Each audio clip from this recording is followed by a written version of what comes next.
Everyone, and welcome to the October 20th zoning meeting. We're going to start with introductions, and we will start with the clerk. Billy Tons, Deputy City Clerk. Welcome, Dimple Ajmera, at large. Good evening, Marjorie Molina, District 5. Good evening, I'm Renee Johnson, and I'm honored to represent District 4. Good evening, everyone. James Mitchell at large. Keep pounding. Allison Craig, Deputy City Manager. Good evening, Dante Anderson, Mayor Pro Tem, District 1. Malcolm Graham, District 2. Ed Driggs, District 7. Good evening, LaWanda Mayfield, Council Member at Large. Good evening, Anthony Fox, Interim City Attorney. So with every meeting, we start the meeting with an invocation as an expression and inspiration, followed by the Pledge of Allegiance.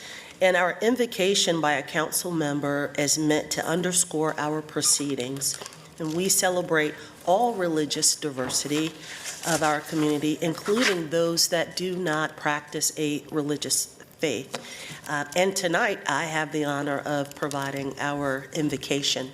And it's less of an invocation, but more of a thought that I've been having over the last several weeks. Right here in Charlotte, in our region, and across the U.S., we are experiencing a sense of hopelessness and apathy. And when we allow apathy and hopelessness to take over, it robs us from our joy. It robs us of being able to practice things that bring joy to others. And it clouds our outlook on the art of possibility and what can happen if we put the work in and work together collectively. And so tonight I'd like to extend a prayer that we all combat apathy and hopelessness by having a renewed fervor in our spirituality, a renewed connectedness, and looking out for our neighbors and reaching out to our neighbors, checking on friends and family members that you may not have seen or heard of in months. Check on them, do wellness checks, do something that you believe brings you joy, whether it's taking a walk in the park, or playing with animals, adopting time with children. But we need to ensure that we are prepared to do the work. And in order to have that level of preparation, we have to stave off apathy and hopelessness. So that is my prayer for myself and this council, as well as all of the residents here in Charlotte, North Carolina. If you are able to stand, please join us in the Pledge of Allegiance.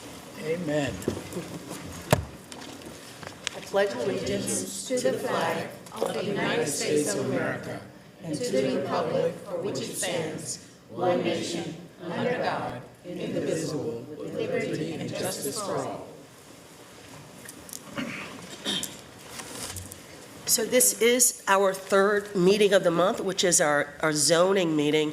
But before we continue with zoning proceedings, we have a topic that the council would like to have a conversation around this evening. And I will pass it over to Councilmember Mitchell to jumpstart this conversation with the understanding that we need to have a vote to actually put this on the agenda.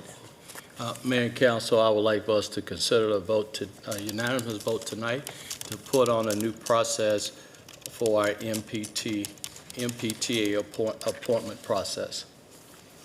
Second. Okay, any comment?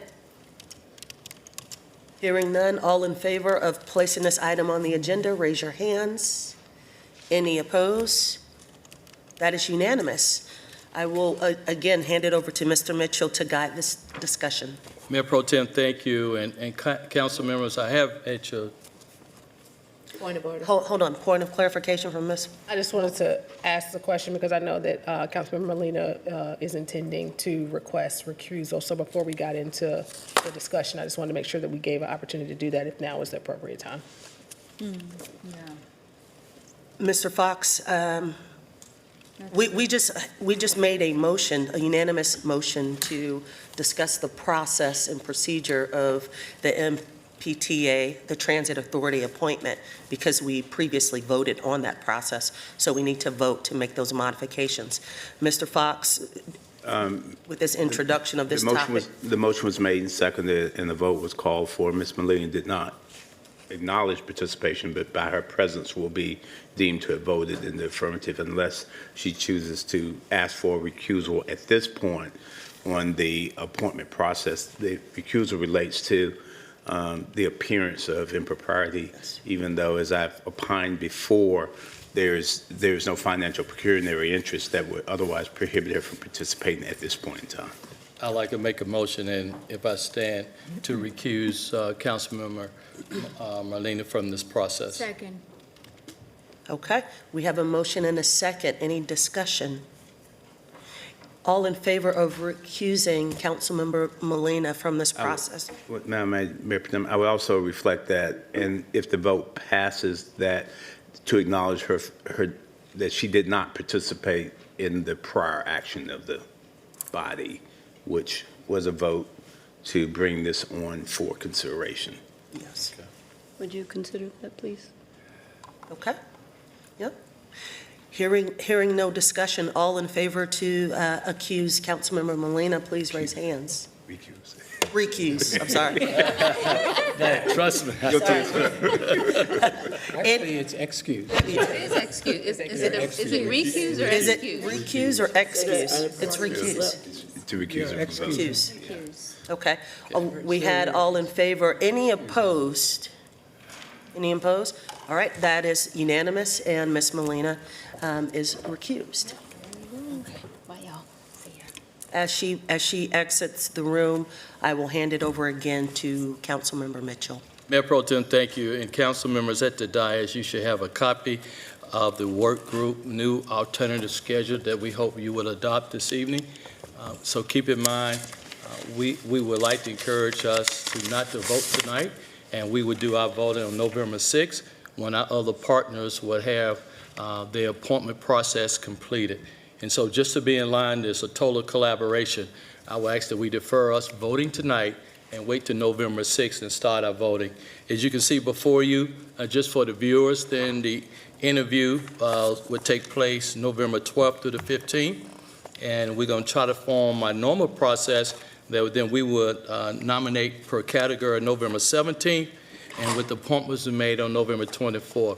I think it was very clear to Dr. Watlington's point that this council, this current council, would do all the appointments for the MPTA. So with that, I would entertain any questions or accept the motion on the new. Second. Okay. Okay, so I. Okay, we have a motion and a second, and I recognize Ms. Ajmira. Yes, thank you. So, Mr. Mitchell, where you have on November 10th, well, we'll submit our recommendation on November 6th. Yes. So are we doing the same thing where we are picking Yes. 3 per category? Yes. Okay. Because I know there were some discussion where council members did not want to pick 3 per category depending on the results of other entities' appointments. Right? So are we incorporating that feedback into this new process now? Yes, so it would be my goal that that morning, I'm having breakfast with our partners to receive their nominee, and I will send an email out to council by 12 noon to inform who their nominees will be. So you will have that information prior to you voting. I understand, but what I'm saying is that I know we had discussion over the weekend about, some of us did, in terms of having 27 names versus picking 3 per category.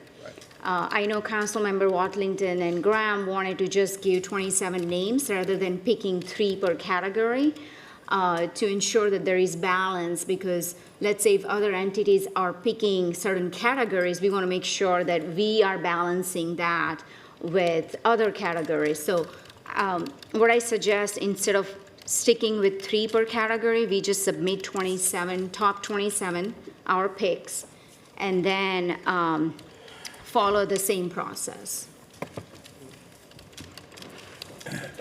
I have Ms. Watlington, and then I have Ms. Mayfield.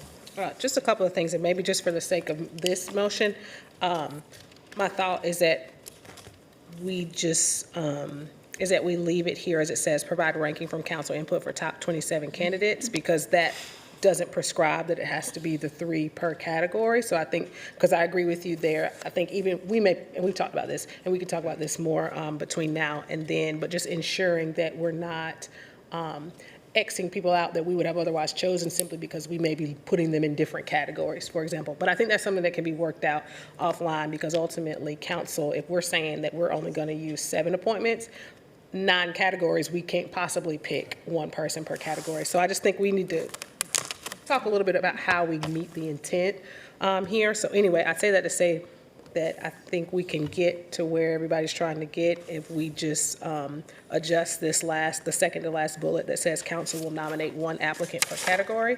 I think if we just say council will nominate their selections on the 17th, and then we will make the final vote on all appointments November 24th. We can either strike that second to last bullet, or we can adjust it to not say 1 applicant per category, because we don't have enough appointments to select 1 applicant per category. You follow what I'm saying? We can talk about it offline, but. Okay. I have Ms. Mayfield and then Mr. Driggs. Thank you.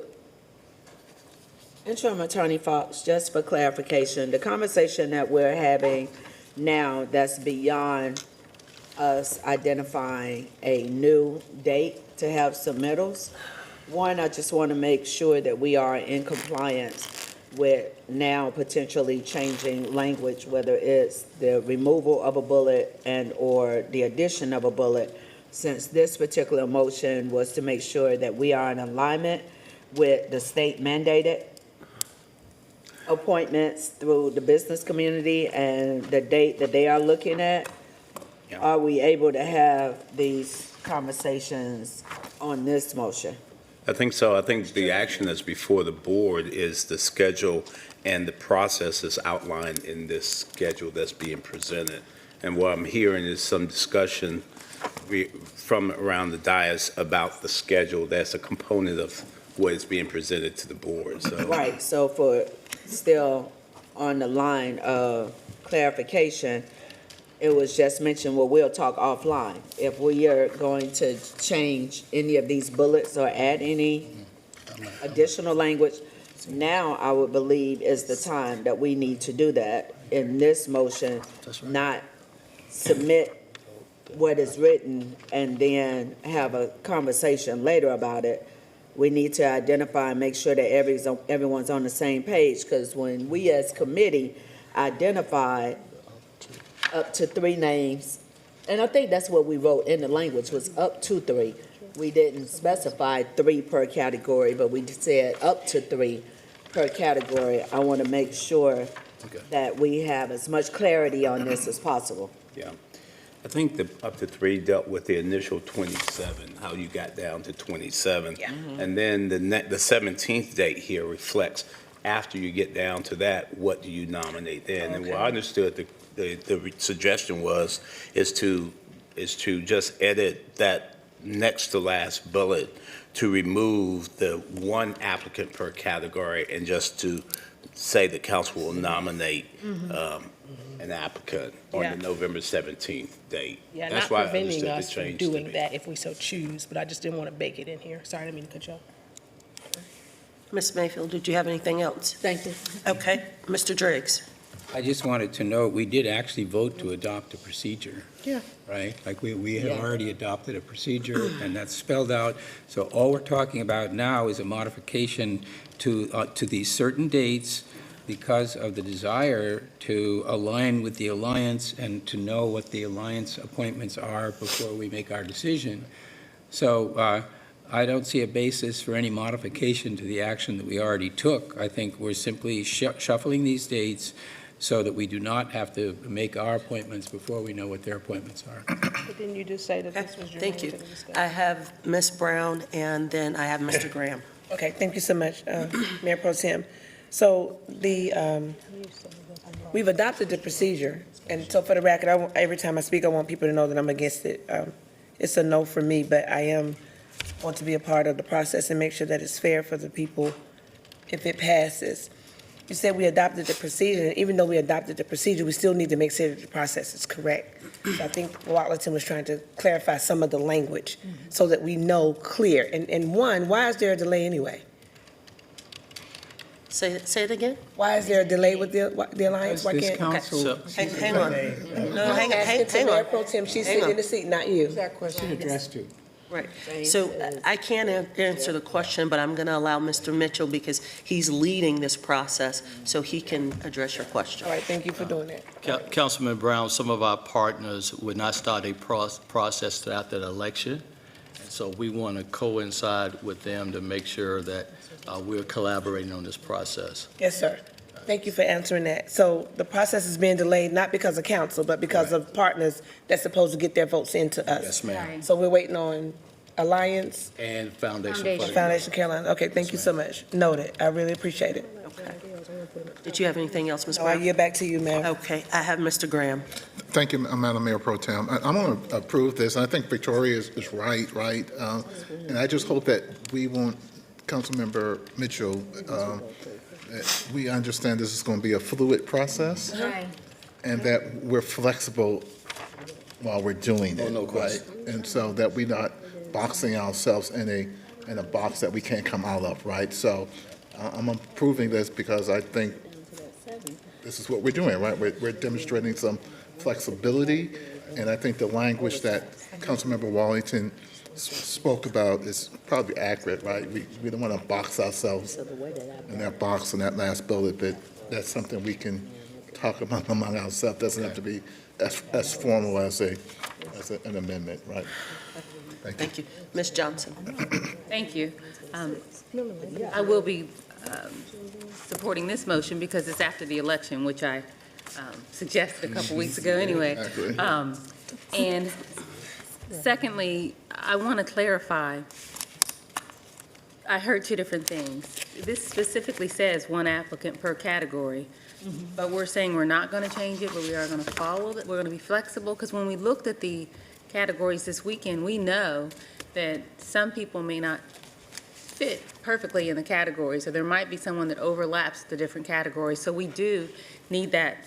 I would like that flexibility. So are we going to remove this language or not? Because I don't want to move forward and then when it's time to vote for someone to say, well, this is what we voted on, well, the process was approved. So I think if we are intending to be more flexible, then we should put that on record tonight. So then, yeah. So I don't know if that's a substitute motion or how we proceed, but we know that we're not going to nominate one applicant per category. We already know that. Okay. Ms. Ashmore, did you already speak on this Yes, issue? I wanted to follow Okay. up on that. Hold on one Okay. second there, because I wanted to get the opportunity to speak on this. Mr. Mitchell and team, Mr. Driggs and Ms. Mayfield, I thank you for the work that you guys have done. You've put a process together for us that keeps us in line with the General Assembly language, that we make sure we have certain skill sets there and present. I'm certainly flexible to amend the process a little bit by taking out that specific word. But if we do that, I also just want to, again, make sure that as we submit our names, that we identify which category they represent. Because we do not want to have a glaring hole as it relates to skill sets and capabilities from our nomination pool. So we want to make sure that we're covering the basis, and we can do that by identifying what skill sets they have, right? So that would be my perspective. Okay. So how do we codify that, Mr. Attorney? In language-wise?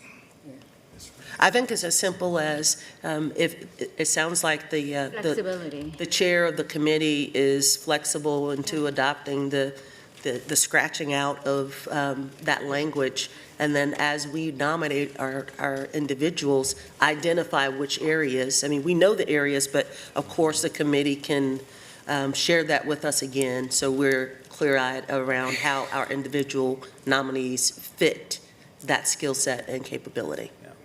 Does that make sense? Yes. Yes. Mayor Pro Tem, Yes.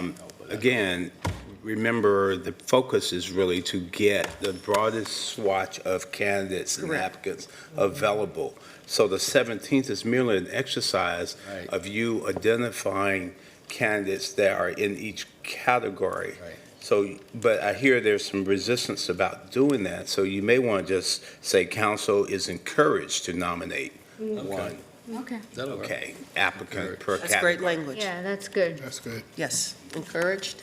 Yep. Yep. Right. So, Mr. Mitchell, before we vote, can you just read, Yes. this is the second to last bullet, can you read the modification so I we're will, Mayor Pro clear? Tem. The modification, council will encourage one applicant per category on November 17th at the start of the regular scheduled zoning meeting. Is encouraged to nominate. Yeah, that's what he said. Council is encouraged to nominate. Right. He didn't say nominate. He Okay. didn't say nominate. Can you read- Let me repeat it for the Yeah, record. read it Okay. again, please. Okay. Council will encourage to nominate Is, one applicant per category on November 17th at the start of the regular scheduled zoning meeting. Okay, Kelly, you okay? all right? Yes, sir. Council is encouraged.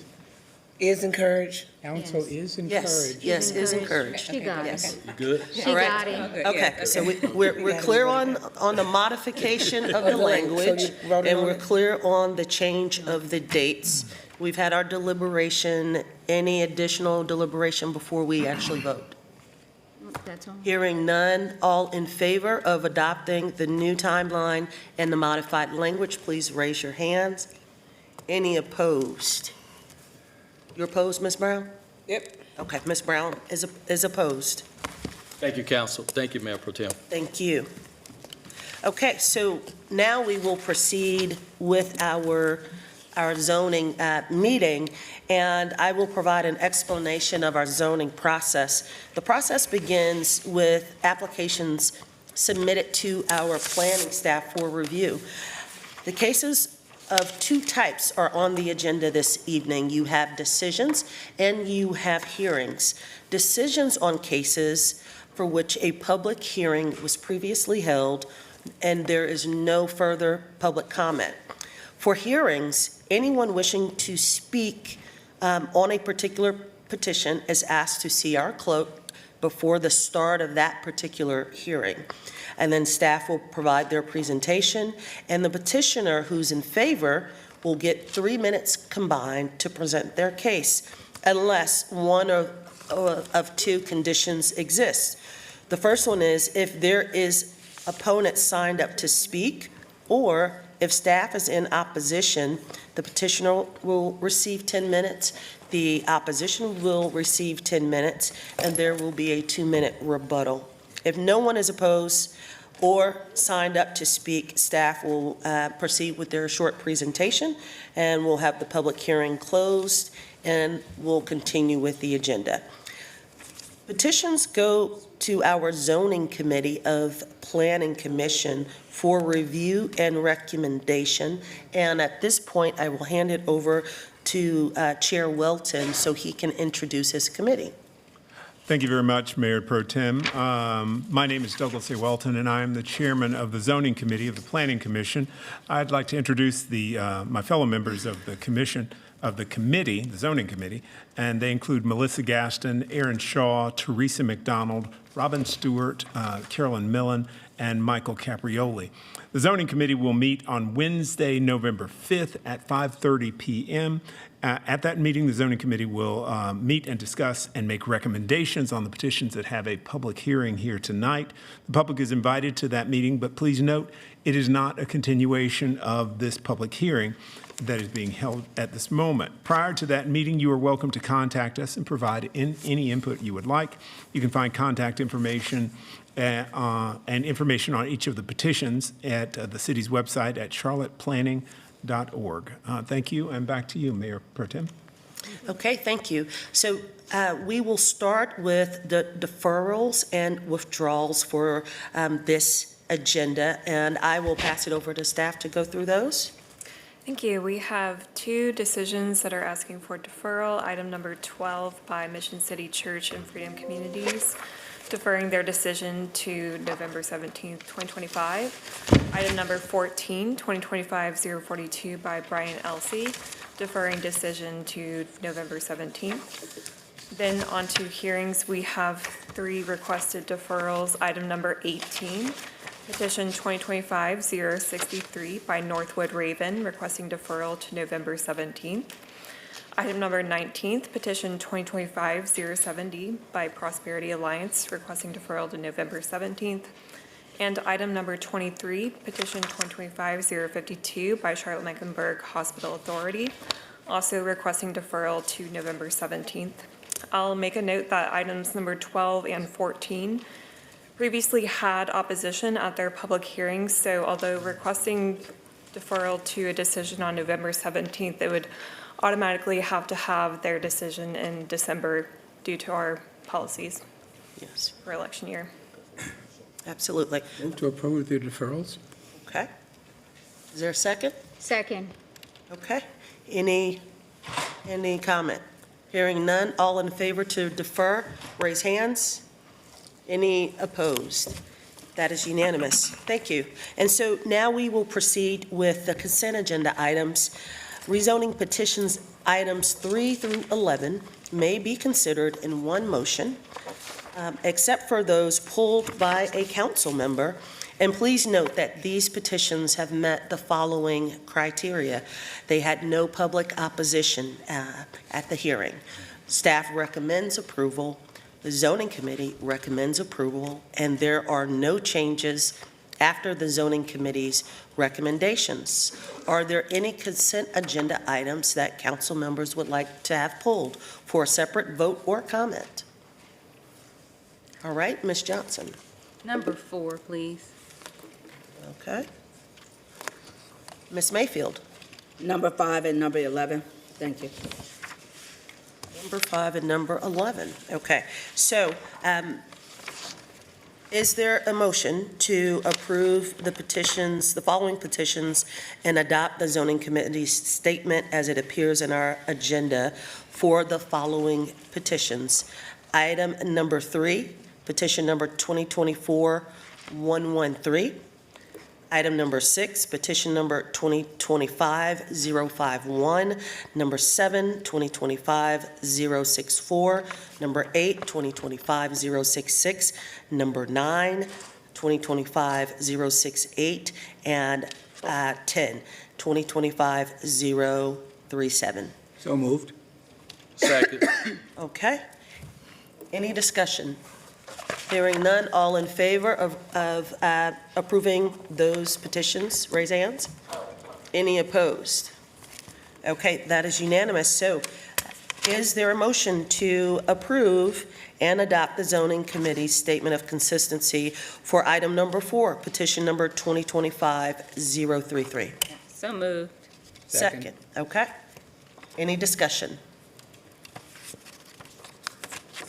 That's your number 4. Okay, yeah, I know, I thought you were, okay. So yes, this is, I wanted to talk about this. This is a development and innovation park.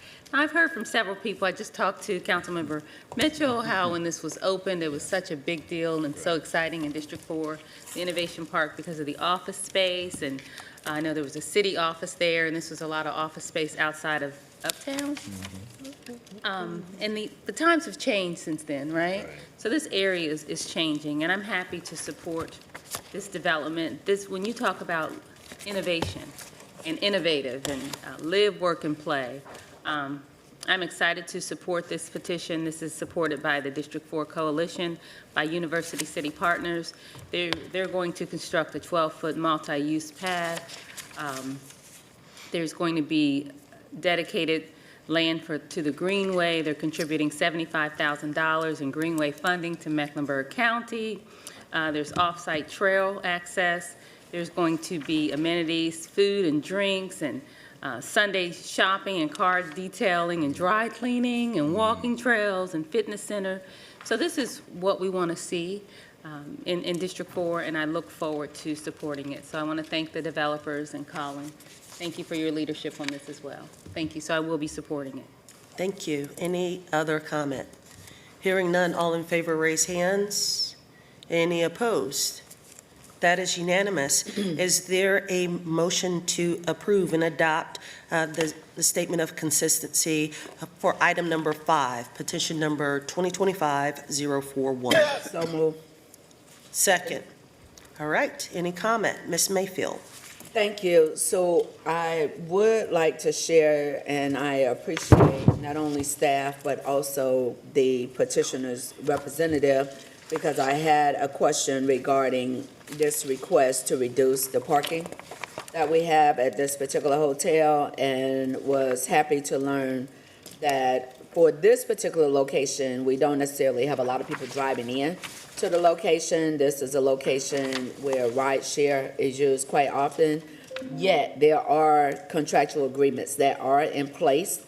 If there were to come a time, say we have one of our many multiple events in the city, and people choose to drive in versus flying or using other forms of transportation. So I am happy to hear that there is language in place where if there's a need for additional parking, that is set up. But I did want to thank the representatives of the petitioner as well as staff for responding to my request that specifically looked at if there are any current additional leases for parking if needed. Okay. Thank you. Any additional comment? Hearing none, all in favor, raise hands. Any opposed? That is unanimous. Is there a motion to approve and adopt the statement of consistency for item number 11, petition number 2025-074? I pulled this specifically because I am voting against this, so someone else will have to do that. So moved. Second. Any discussion? Ms. Mayfield? So due to the potential negative impact to the surrounding residential communities, when we keep telling community that we have a desire to create the opportunity for you to age in place, to preserve neighborhood continuity, I feel this particular project is in direct contradiction to our aging in place goals. We're looking at the current zoning that has about 15 trips per day. The entitlement is 88, yet we're looking at potentially 144 trips with this based on the 12 multifamily dwelling units. I feel like we need to actually slow down, and just because someone says they're building multifamily, that does not mean that every part of the city, because the reality is pricing is not dropping down in the city, in Charlotte. Even though in other communities, if you build more, you'll start to see a differing price structure. You could drive around the city and see plenty of for lease signs, leasing now, giving 1 or 2 months discount. But the impacts that we're having on residential community is detrimental, because that is never going to be the same for those residents. So I, along with the concerns that were shared with all of council, will not be supporting this, and those are the reasons why. Thank you, Ms. Mayfield. Any additional comment? Ms. Brown? Well, I definitely respect Councilmember Mayfield's concerns, and she addressed them openly and honestly, but I honestly don't see any concerns or any issues with it. I looked over it with staff. I mean, it's this growing city, and, I'm not opposing it. So. Okay. Thank you. Ms. Watlington? Do you know if SCRA weighed in on this one at all?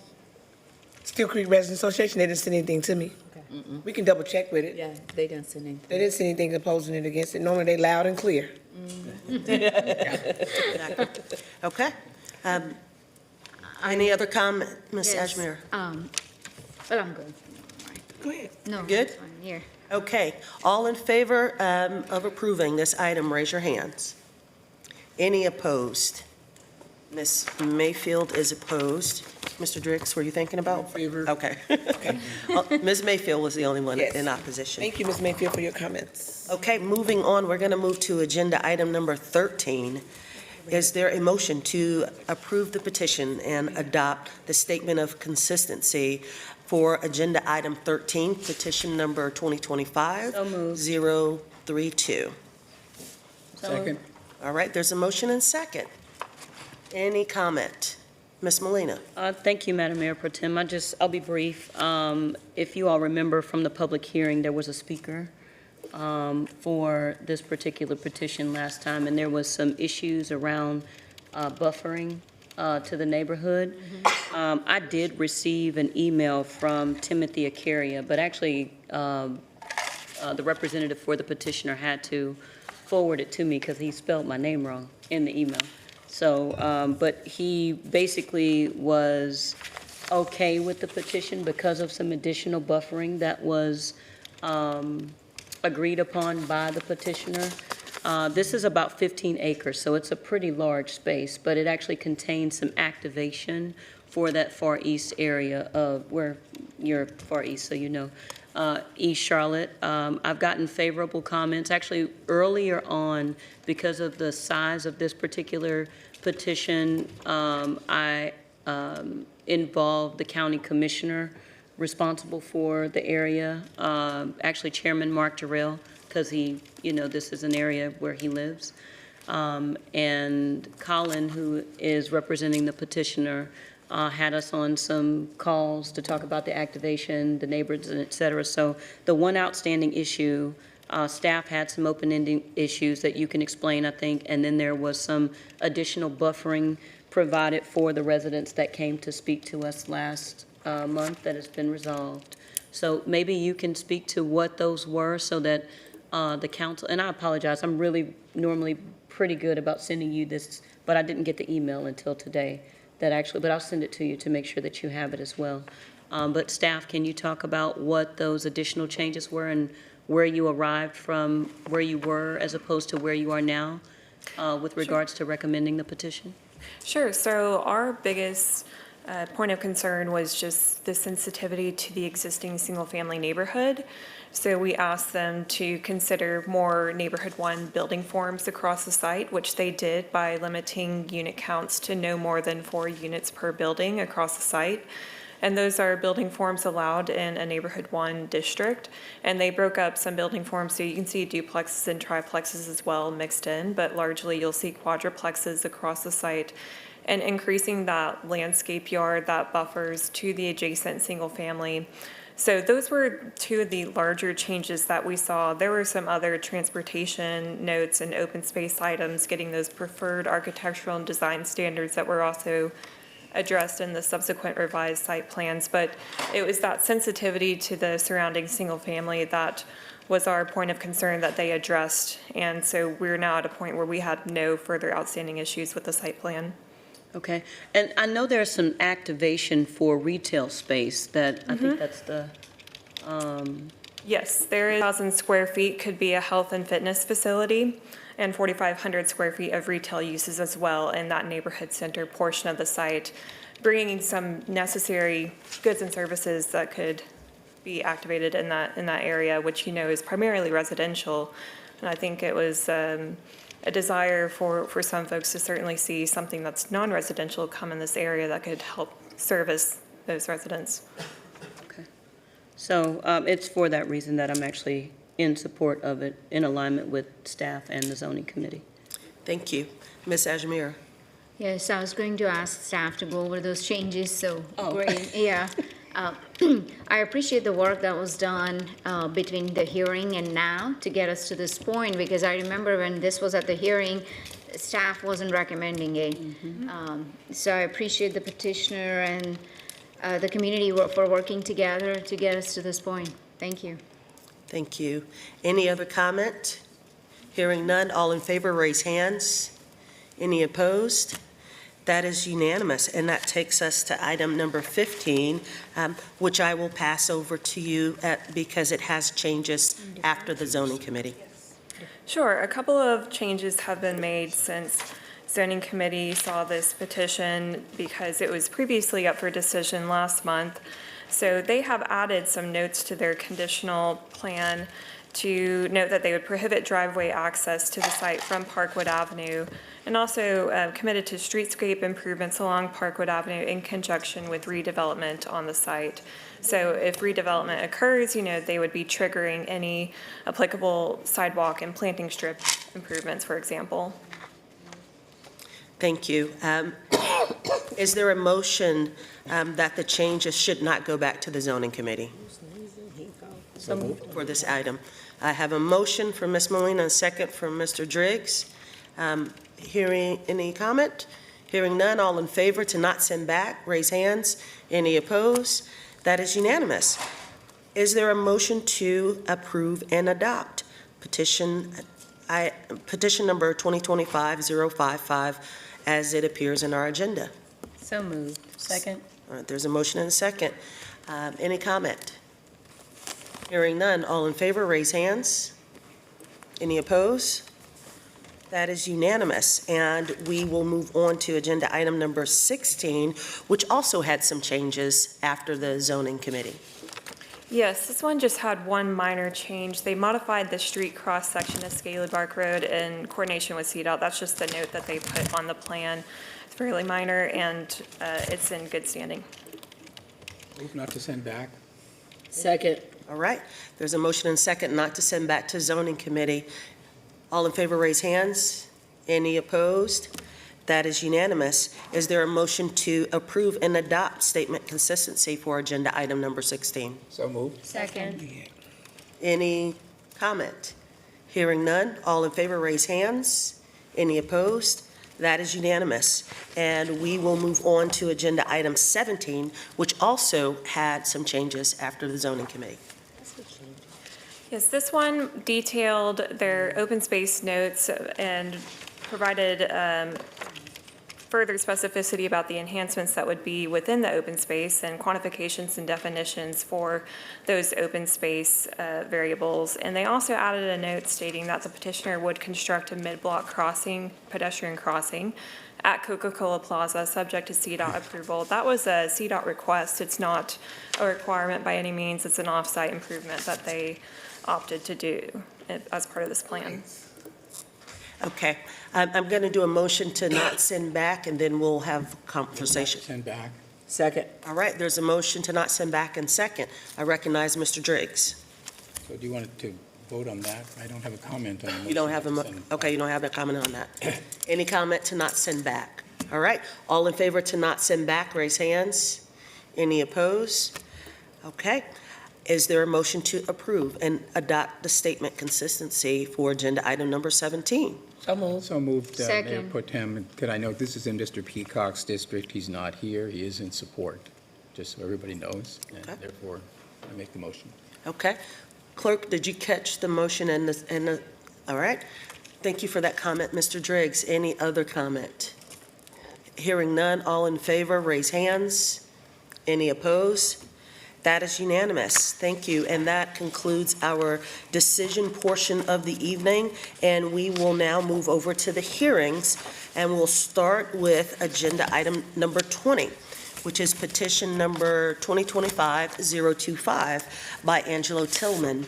The location is approximately 4.72 acres located west of Moss Road, north of Scottman's Trace Drive, and south of Queen Water Lane in District 3, Ms. Brown's district. The current zoning is N1A, proposed zoning is N1C CD. Staff recommends approval of this petition upon resolution of outstanding issues related to site and building design. And after staff's presentation, Ms. Chantel Little and Kent Little will have 10 minutes, and then we'll have Onar Tosten and Glenn Vernon and Wendy Vernon will have 10 minutes in aggregate to speak in opposition. Thank you. Thank you. Petition 2025-025. It's approximately 4.75 acres located on the east side of Moss Road, south of Livingston Mill Road, and north of Scotsman Trace Drive. This is a vacant parcel in the Steel Creek community. that is currently zoned N1A with a proposed zoning of N1C conditional. The 2040 policy map recommends the neighborhood 1 place type. The proposal would allow for a community of 21 triplex dwelling units in 7 buildings that will be accessed by an extension of Laughlin Lane.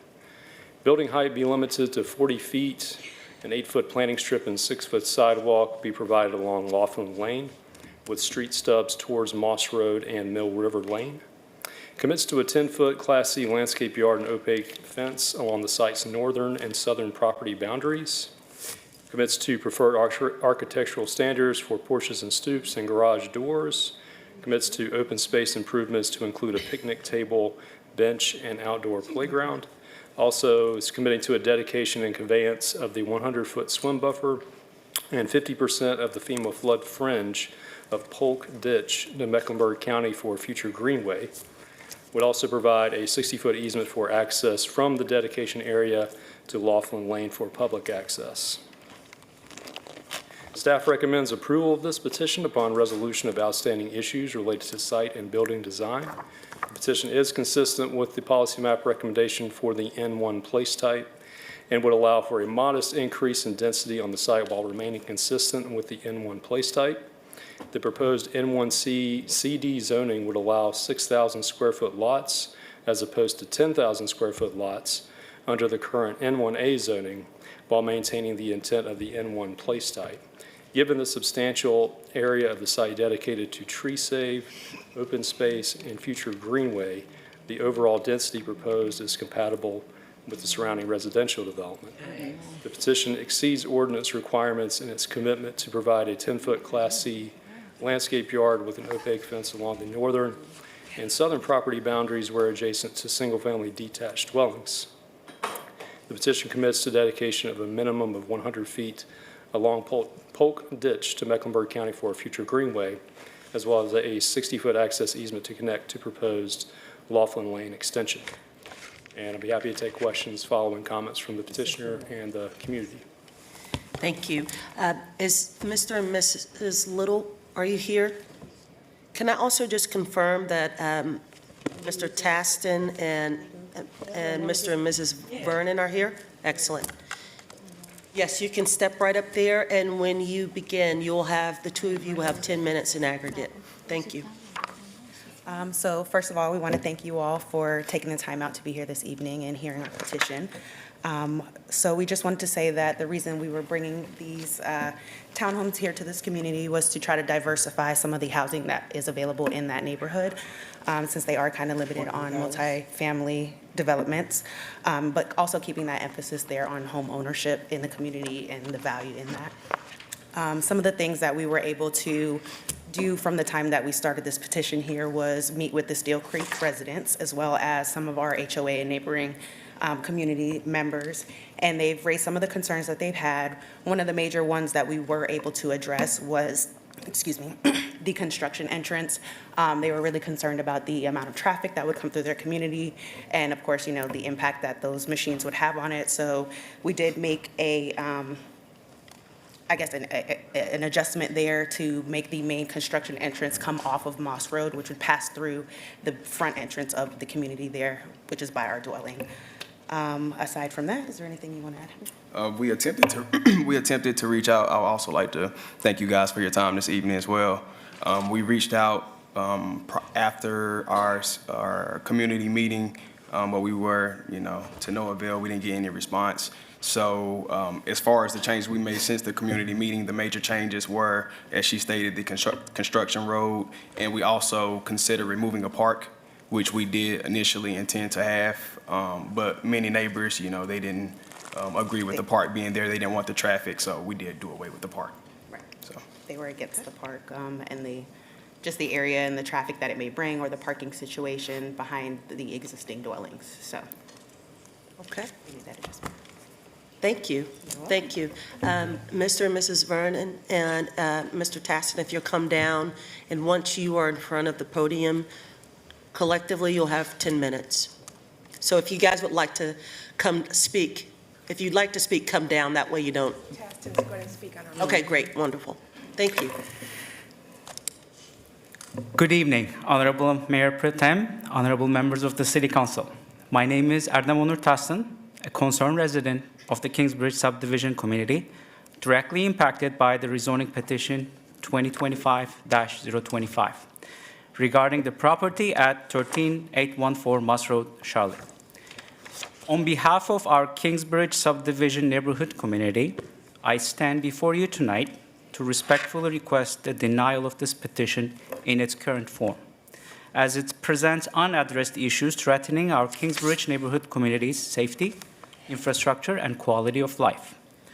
Our opposition centers on three critical areas: the risks of developing within a sensitive floodplain, constrained access, and the strain on our existing infrastructure. First, we must address the floodplain. Mecklenburg County floodplain maps prepared by the Stormwater Services clearly show a portion of this parcel at 13814 Moss Road lies directly within a floodplain. Developing here poses immense risks, especially with the BMP right within the floodplain. Construction can alter natural drainage patterns, potentially increasing flooding risks for existing homes. Beyond safety concerns, there are increased public costs associated with managing future flood risks, especially if the BMP breaches during a significant storm event like Hurricane Helene last year. We need assurances that this development does not increase flood risks for anyone in our Kingsbridge Subdivision neighborhood community. Second, regarding access, the proposal for 21 new multifamily units funnels all traffic exclusively through Laughlin Lane.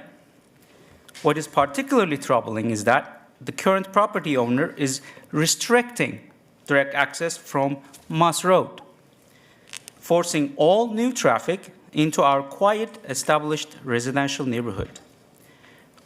We would expect an access would be provided through Moss Road as well, and Laughlin Lane alone was not designed for this increased volume. Not only does this lack of access through Moss Road impose safety risks to Kingsbridge, it will also increase safety risks to Legacy at Moss residents, whereby they would only have one way in and one way out via Laughlin Lane. Additionally, this will lead to traffic congestion, create dangerous conditions, and safety hazards for our children and pedestrians, which could impede emergency vehicle access for all residents. Not having direct access from Moss Road for the proposed development's residents is an unnecessary and unfair burden for Kingsbridge residents. Finally, rezoning petition 2025-025 presents a significant strain on our vital infrastructure, specifically our water and sewer systems. These 21 new units will connect to existing water pipelines and sewer lines currently serving only our lower density neighborhood via Laughlin Lane. There is no clear demonstration that the existing design capacity of these lines is sufficient to handle this substantial increase without further compromising water pressure and/or increasing the risk of sewer backups. Such burden may necessitate costly and disruptive future upgrades, the cost and inconvenience of which should not fall on Kingsbridge residents. If rezoning petition 2025-025 is considered for approval, we propose the alternative solutions such as maintaining the current entitlement of zoning for 13 single-family homes with direct access through Moss Road. Please take into consideration the attached petition to oppose the construction, signed by Kingsbridge Subdivision Neighborhood Committee members with over 100 signatures here. In addition, I would like to point out that the petitioner did not notify most of Kingsbridge community residents. Specifically, 179 of 204 residents were not notified, even though they notified some residents even 5 miles away. In conclusion, Honorable Mayor Pro Tem and council members, approving rezoning petition 2025-025 in its current form sets a troubling precedent. It prioritizes development convenience, financial or otherwise, over responsible planning, environmental protection, and the quality of life for current residents. We urge you to deny this petition until a truly safe, equitable, and sustainable access plan is established, such as single-family homes with direct access through Moss Road, and until comprehensive guaranteed solutions are presented for our water, sewer, and floodplain concerns in Kingsbridge. Thank you for your time and consideration. Thank you. You two have a 2-minute rebuttal if you would like to utilize it.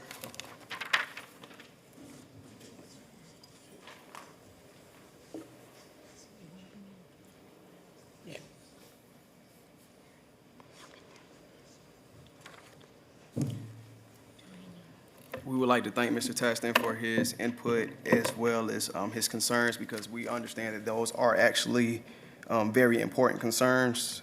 One, I would first like to say we did send out letters to all the residents in the area in an adequate amount of time. And we actually had about 3 community meetings, one with the Steel Creek Residents Association, one with the HOA of the Kingsbridge community, as well as the formal community meeting where we sent out all the letters. Am I able to defer to my developer as far as the flood risk? If he is not Signed up. signed up to speak, then he cannot speak. Okay, well, from my understanding, there is a stormwater department that runs tests as far as, you know, we have a detention pond at the back of the residence which should be able to hold this water. So from my understanding, that will be covered under the stormwater department, as well as the emergency vehicle, which was an issue for him. We believe that we're actually allowing the vehicles to be able to get in to turn around, because we heard from some residents that they weren't able to actually get in and get out safely. So actually extending this road, making a 3-point turn, allows them to get in and get back out. So. Because as it currently stands, that road ends at a dead end. So they stated in one of the previous meetings that emergency vehicles or, you know, transportation and sanitary vehicles often get stuck there trying to turn around, and they had concerns with parking on the street and not being able to get those emergency vehicles in and out. So we feel like we help that by having that T-bar there at the end of our community that will allow these larger vehicles to be able to turn around. And there's currently a dwelling. Last 10 seconds. Okay, there's currently a dwelling between Moss Road and the development, so we wouldn't be able to access that road. But we are able to get the construction road. There's enough space to get a construction road through there. But not an actual vehicle impasse to the community. Okay, thank you. We will start with Ms. Watlington. Thank you. A number of the things that I was going to ask about have been alluded to at least a little bit. I just want to make sure I'm clear. I'm looking at the petition, and I see that the petitioner is Angelo Tillman. Correct. That is. Our developer, he's here, yes. No, sir. Sir, sorry. Sorry, Mr. Tillman, but you can't speak from the. No worries. Yeah, I just wanted a little bit more clarity around. Okay, so Angelo Tillman is our developer. He's going to be heading up the project itself. He's our general contractor. Okay. We are speaking on behalf of the resident or property owner, which is Regina Curitin. We work alongside her, and we kind of, you know, navigate that. As far as our civil engineer, he's not able to be here because he's not local, so he wasn't signed up to speak tonight, but he has, you know, a lot more information, I guess, than we have that he'd be able to detail out for you guys. Thank you. I did have a question, too, about a comment that you made earlier in regards to ownership. I just want to make sure, are you saying that these triplexes are for sale? Yes, so they're going to be townhome community, or townhomes, but they're For three. sale. Yes, Yes. 3 apiece, each building for sale. Okay, and maybe that's I need a little clarity from staff, just because I feel like I remember like duplex, triplex was something, unless it was specifically made a condominium, and it was called like a duet or whatever, that those were automatically for rent properties in the state of North Carolina? I'm not aware of that statute. They are, just to clarify, they are triplex units, so 3 units per building, and there's 7 of those, so 21. Okay, Total. yeah, I'd like a little bit more information there. I just remember back when we were talking about the 2040 and the UDO plan, there was this conversation around duets could be for sale, but duplexes were in general for rent kind of product. So I just would like a little bit of education in regards to that, because I just remember there being a very high barrier to turn something into a condominium in North Carolina, which then made these types of units. Good evening. They're all treated the same from the building code standpoint. It's really just comes down to how they're platted, lotted, and then offered for, consumption by either a buyer or renter, but it really doesn't have any bearing for us from a zoning standpoint. You can either have them on sublots or you can have them on just a common lot where they may be through a rental association or an HOA. So we don't make a differentiation from the standpoint of having, how we call or term them, whether it's a duplex, triplex, duet, that's really just from a marketing standpoint. But a triplex or a townhome, whether it's on a sublot or not, is just still considered that under the residential building code. Okay, thank you. And then I did want to dig into this Laughlin Lane, because it does appear that it would be upwards of 63 cars twice a day going back and forth through there, and that just seems significant on that road, given that it's a lane. So I just wanted to understand staff's rationale behind supporting that. So that is the only access that this parcel has. It's being subdivided from property that fronts on Moss Road, but there are 2 street stubs for future connection, one directly towards Moss Road, another one to the south. There would be another connection into the existing neighborhood to the south. But unless that particular lot is developed, they'll stay stubs? Correct. Okay. And then my last question is, you all mentioned you met with the Still Creek Resident Association. Do you have their comments or any minutes from that meeting? Not that I know that we received, but they didn't have any rebuttals. They were actually in favor of it. They did like the community park, but when we later met with the actual neighbors and residents around the area, they were against it. So we made the adjustments according to them. Okay, thank you. I think for me, the biggest sticking point of concern is this means of entry and exit to the lot. That just feels like a significant amount of traffic without significant infrastructure improvements. So I would love for y'all to explore how you could maybe reach that Moss Road connection. So yeah, a concern for me. Thank you. Thank you. Thank you. Ms. Ajmira. Thank you. Are you addressing? No, I will let you know. Okay. Yeah, thank you. So I agree with Councilmember Watlington. One of my concerns is also ingress and egress. I know that Mr. Toston, sorry if I'm butchering your name, he mentioned about having a direct access. There is a need for direct access from Moss Road. Can you explain why you are not able to accommodate that request? There is currently a dwelling on the property, and it is the primary residence of the owner. Can we look at it on the map, site design, so we know exactly what you're talking about? So can we pull up the site map? Okay, so do you have a pointer you can point to? We don't have a pointer. There should be one. Okay, yeah, so as you can see, at Moss Road, the actual, okay. Maybe not. Okay, so as you can see there, in between there and the property, there is a dwelling, and that the property south of our lot is actually where it's a shared driveway already, so we haven't been able to really get the neighbor to cooperate with us as far as either trying to buy his property or allowing us access. He hasn't really responded. So our only option right now is Laughlin Lane. Otherwise, the dwelling would have to be either, torn down, or we would have to get access to the property south of us. I understand, okay. Yes.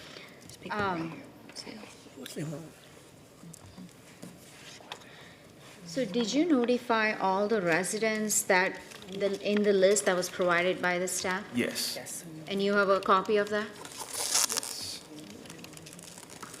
If you could include that in our follow-up report, that would be great. Sure. And I'm sorry, I didn't catch, what's your role in the project? Because you said you were representing? Yes. Who are We're- you representing? We're representing the owner, which is my aunt, Regina Cureton. She's the owner of the She's the property. property owner Okay, of so- the existing dwelling that we're trying to sever from. So we're representing the overall project in her. Okay, in her so name. what is your role in the project? We are part owners of the project, Okay. so. I do have concerns about developing on a floodplain, but I will let the district council member address that, but that's all I have. Thank you. Thank you. Ms. Johnson? Thank you, Mayor Pro Tem. And thank you all for the presentation. I'm not familiar with the area. I just want to understand, if we can take a look at the map. Is this a single-family neighborhood? Yes, correct. All these lots around there are single-family homes? Yes. Yes. So I heard them say an HOA. Obviously, the HOA doesn't have the language, single-family, in the HOA language, or we wouldn't be in this position. As a public service announcement to all the other neighborhoods in the city. But, so this is a lot that you, in the middle of a single-family neighborhood, that you all are proposing to put 21? That's correct. Okay. Okay. And that's due to the UDO that they're able to make this change to the neighborhood, is that right? This is a rezoning. Right, right. Rezoning request. Okay. Yeah. But the UDO would allow it based on the result. It Right. wouldn't come to rezoning if it did. Well, they said wait. 13, I think they Yeah, said 13 what would be the by right units. allowance? Yeah. It would be by right? Is that what I heard? 13 units by right? Did someone say 13 units by Is right? that- I'm sorry, By right, what could be built there? duplexes and triplexes could be built by right. It'd be limited to 25% triplexes under the current N1A zoning. Okay. I also want to ask city staff, is there anyone here from City Water or someone that can answer the question regarding the infrastructure? We don't have anyone here from Charlotte Okay. Water. Because that was one of the concerns they brought up, if the infrastructure, if the current infrastructure, if this would put a drain on the current infrastructure, I would want information about that. They also wanted a guarantee that their neighborhood wouldn't flood due to the new construction. I don't know if this is on a hill, but we know, we've seen this all throughout the city, when there's construction and there is additional water, the residents, the current residents suffer, and they're responsible for any damage, if you will. So I understand that this is a lot of impact on an existing neighborhood, so I don't know that I would be in support of this either. I mean, I can't say either, I can't speak for anyone else, but that's concerning. You know, if all of these are single families, this is one of, and I know we're a growing city, but I still believe in character and location of neighborhoods. Thank you. Thank you. I have Ms. Brown. Yes, thank you. Thank you so much. Thank you for your presentation. And to the, is it Kings Creek community? Kingsbridge community, okay. I have a few questions about a transparency process here, because I hear you guys loud and clear. Don't think I don't hear you. As far as you're concerned, there are a lot of concerns, a lot of things that need to be worked out before we could even consider, and it wouldn't be me. It would be probably the next council member coming in, but they can go back and hear the recording for transparency purposes. So I want to start with, there were a lot of challenges with the petition, but do you guys understand what by right mean, community members? Okay. If we get to that point, they would still be able to do something. I like to come to some type of common ground where we can communicate. and be transparent about the process and what that looks like. The petitioners are saying that they sent out all communication to everybody. Staff members saying that they did it. And then the community members are saying that they did not get notification. So if community members are in the audience saying that they didn't get communication, then where did we fail, where we dropped the ball at? Well, every petition, there are the same standards for sending out community notice. So that's every property owner within 300 feet, as well as neighborhood organization leaders within a mile. So there were 75 individuals, as well as 20 HOA leaders who should have received the notice. So 75 individuals, and then 8 HOA members? 20 HOA, this was organizations, 20 Yeah, I know. organizations. Homeowners Association, we get that. But, Right. but we got a line of folks in here that came to represent their community that said they didn't get the communication. So my concern is for this particular petition, and we have in the past communicated that the process of people saying they're not getting it. So that's my concern. That's a major concern if we're saying that we're sending out 75 notices to our constituents and then an additional 20 to HOA, but we have members of the community that are against it and have valid reasons to be against it.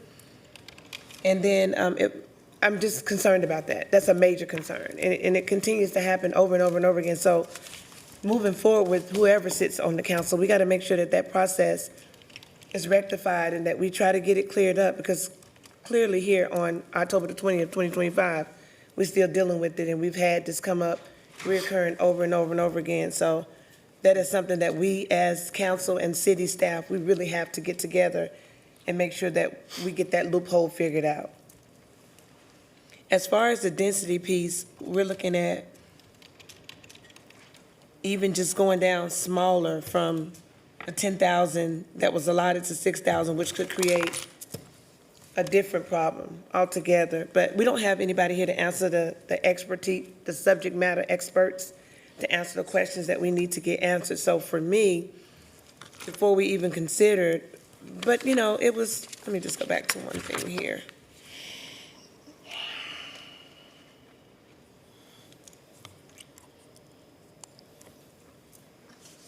At this state,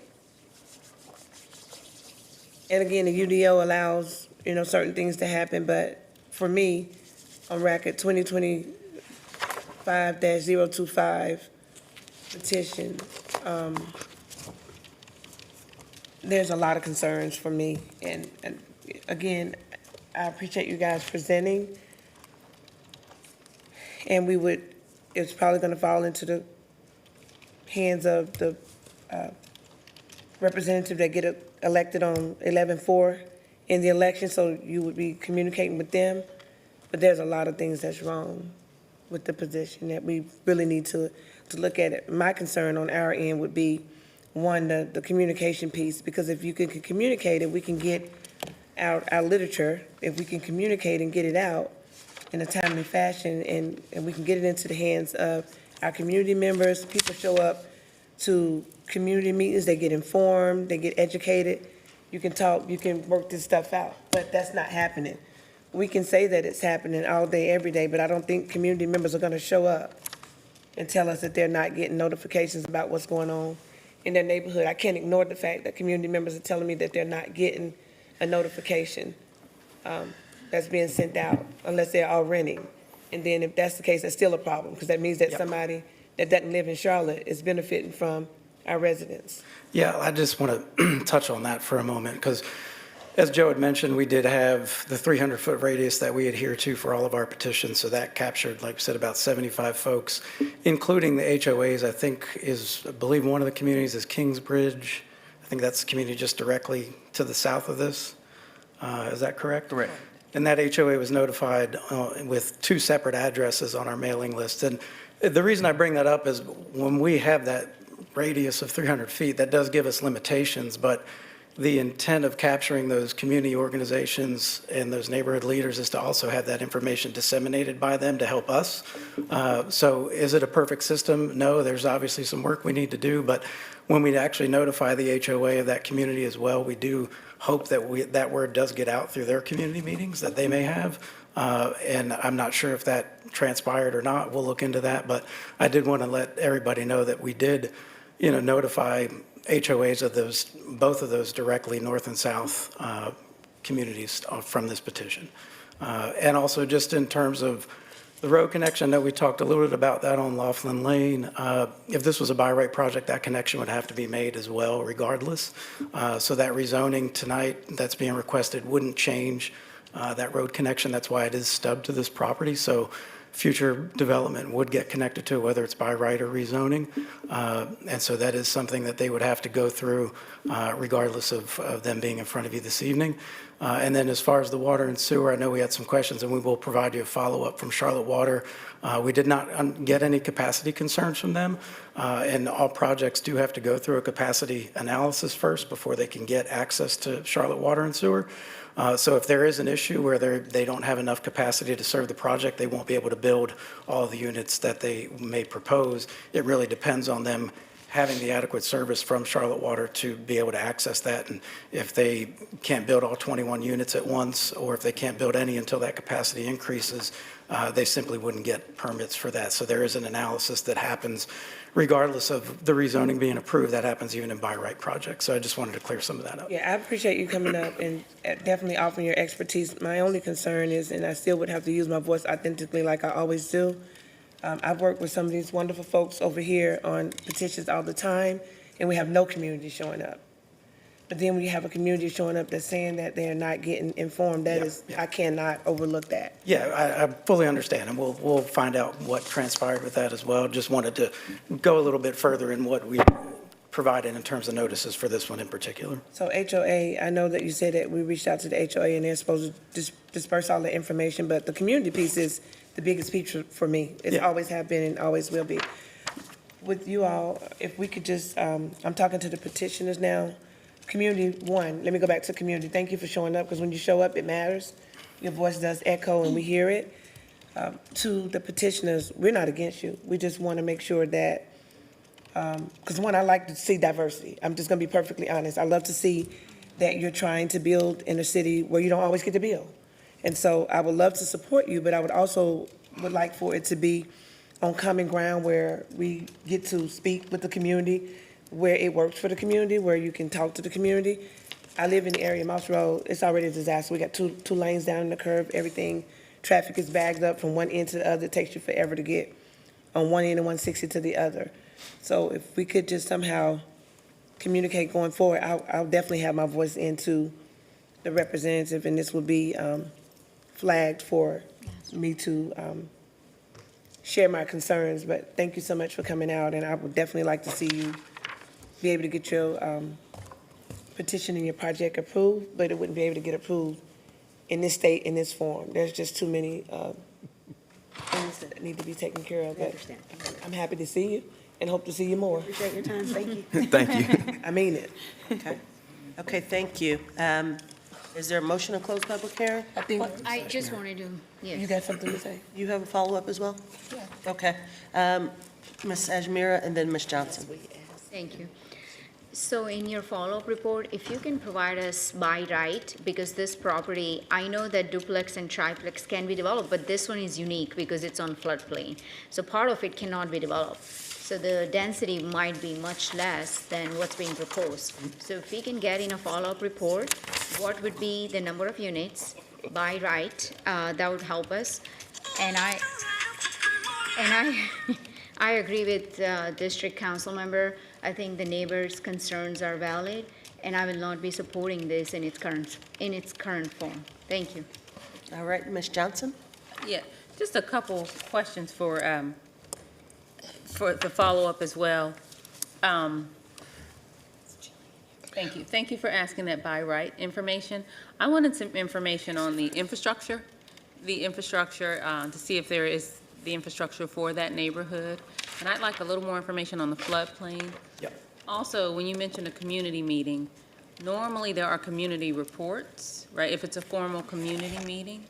So if we could see that, I don't know if that's something you all had or the city had. Yeah, it should be available on our Should be a website. record. We can send it out to y'all, though. Okay, thank you. And then if, this petition is one of the concerns that I had when I voted against the UDL. I hate this is my second time tonight saying I told you so, but sorry. So if there were an HOA that specifically said it's limited to single families, would that protect this neighborhood and other neighborhoods from petitions like this? So, as we've said in the past, the city doesn't enforce deed restrictions, but they don't supersede zoning, so it becomes a private party issue. So if somebody in the neighborhood said, hey, we've got deed restrictions, you can only build a single-family detached dwelling, that wouldn't prevent us from providing approvals to build something different, but then it would put the onus on the folks that live in that community to take those, folks that are building something that's not in compliance with the deed restrictions through their own court, through that civil process, so. Okay, thank you.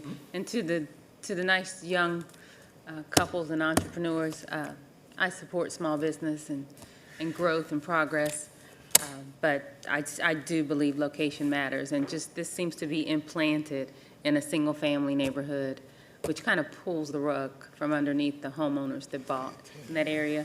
When I look at the pictures of the homes, they're very nice, and I'm sure that they didn't expect 21 units to be next door to them anytime in the near future. So, thank you.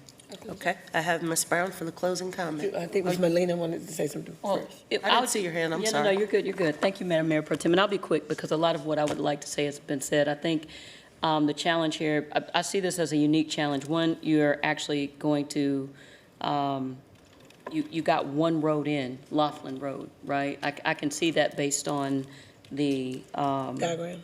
yeah, that we have in front of us. And even I, who, I try to be very even-minded with how we approach things. And you guys have already, based on what our policy states have, staff have already arrived at approval based on what our policy currently, will allow for, right? I think in my mind, the way that I've always seen these exercises is that when someone comes to this body, they bear the burden of proof of why they are asking us for an exception. And when you make the argument for an exception, that exception and that argument should be crystal clear. It should be something that even if we have to make a concession for that, for that, exception, then it should be clear. And in this case, when we have 10-plus people who've come to say like, hey, this is bad, it's going to be one way in, one way out, coming through our neighborhood. And this is now starting to happen across our city. And there are so many of these things that are going to continue to come to our front and back doors, even in some cases to our own neighborhoods, where we see something and we're constantly constrained. I'll agree in, for as long as I serve on this council, I'd be interested in, first of all, with us being at the hearing, you may be making the decision if this comes back within 30 days. That's first things first.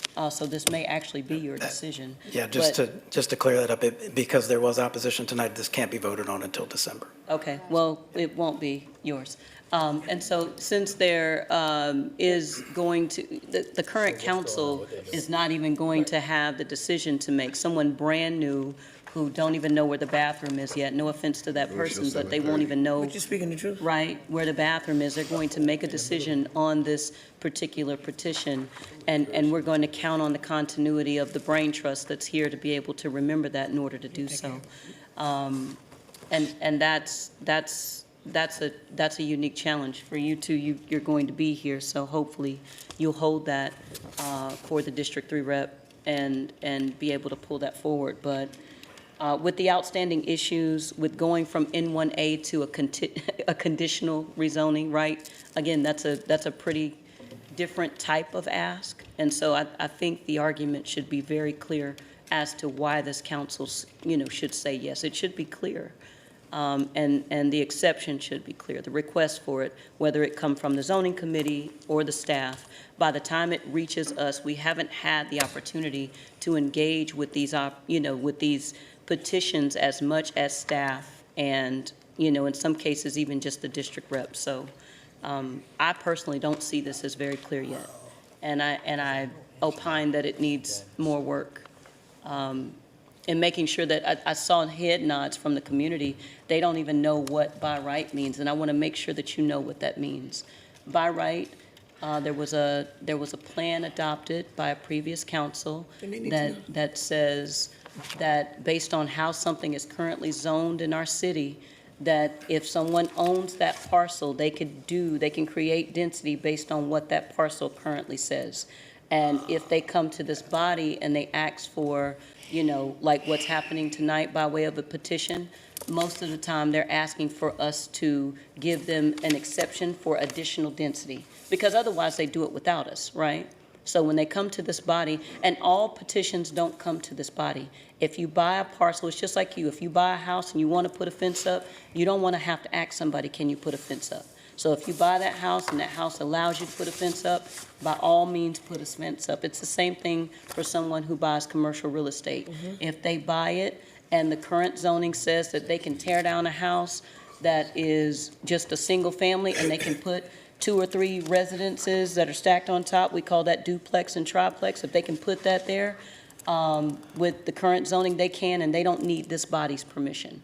But if they wanted to, let's say, we've seen examples, I'm just going to give you one, where it's a large lot and they want to put, 2 triplexes on there because it's enough land, then, they'd have to come to this body for an exception, and then they'd need to make the argument as to why that exception should be true for this body to grant that. And in most cases, it creates what we call a precedent, meaning that the neighbor right beside them can come to us and ask for the exact same thing and change the character of a neighborhood, right? So I want to make sure that you all know that before you walk away, that even if this is not approved, there is something called by right, where the owner of that land has their own opportunity to be able to do something with that project that would create some sort of additional density, but maybe not this much, right? So I want you to walk away with the real understanding and expectation that some additional density can happen, but it may or may not be, depending on what the decision of the council is. They may not have the ability to do more. So I'll say that, and then I'll be done. So thank you, Madam Mayor Pro Tem. Ms. Brown? Thank you so much, Mayor Pro Tem. And so, thank you. She's highly intelligent when it comes to explaining. I'm glad she took the opportunity to do that. Some people may not like it, but I'm glad that she did it. It's very necessary for you to know the process, but it lies on us. We have to do better. And I'm a person that would love for everybody to be able to live wherever they want to live and be good neighbors. And that just doesn't happen because of the UDO and some of our policies, which we around this dais make, and we have to work on it to be better stewards over that so that we can move forward intentionally. And some things have been done that our hands are just tied like this, where we want to help the community and we want to help the petitioners, because that's the world that we need to be able to live in, where everybody could work together in unison and be good neighbors. And that's what I'm trying to create, an atmosphere of good neighbors. It won't be my problem in December, but I'll be sitting out there listening and looking, because I am a voter and I'm a taxpayer. So I want to make sure that you guys know that we do care. And I thank Councilmember Molina for going into detail about what that means. It took me 2 years, to learn this stuff. It's very, very complex, very, very detailed and complicated, and you need to know. So thank you guys so much. Thank you, community members, for standing up for your community and showing up in numbers the way that you do and using your voices and elevate it. It matters. And petitioners, thank you for having the courage to come out and want to move forward with your project. And thank you, my colleague, for being highly intelligent. Like I said, some people might not like it. I don't care.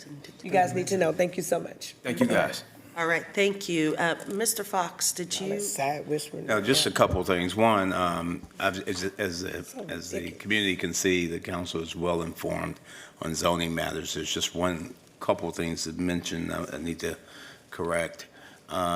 Zoning or rezoning is a right that individuals have, and therefore it is created through the ordinance and authorized by the General Assembly. So it is a right, and it's not an exception. It's a right that one can pursue through land use policies adopted by local governments. And the other thing is that we are unique here in that when we look at a rezoning, that rezoning is specific to the particular parcel of land, and that comes with certain factual predicates. So while in some situations it may establish a precedent, but it's not technically going to do so when the facts are generally different for each property. In each property under law is deemed to be fairly unique. So I just wanted to clarify that. Okay, thank you. Is there a motion to close public hearing? So moved. All right, all in favor, raise hands. Thank you, guys. Any opposed? That is unanimous. Thank everyone for coming out this evening and voicing your opinion and perspective. And so now we will move on to item number 21, petition number 2025-039 by Christopher Martin. The location is approximately .37 acres located southwest of Scaly Bark Road, east of Lock Ridge Road, and north of Murray Hill Road, and District 1, my district. The current zoning is N1B. Proposed zoning is N1CCD. Staff recommends approval of this petition. And after staff's presentation, Mr. Martin, you read my mind. You're right there ready to come to the mic. Is Mr. and Mrs. Howard here? Okay. So after staff's presentation, Mr. Martin, you and Mr. Younger will have 10 minutes. You all will, the Howards will have 10 minutes, and then you'll have a 2-minute rebuttal. Thank you. Thank you. This site is just about a third of an acre, located southwest of Scaly Bark Road, east of Lock Ridge Road, north of Murray Hill Road.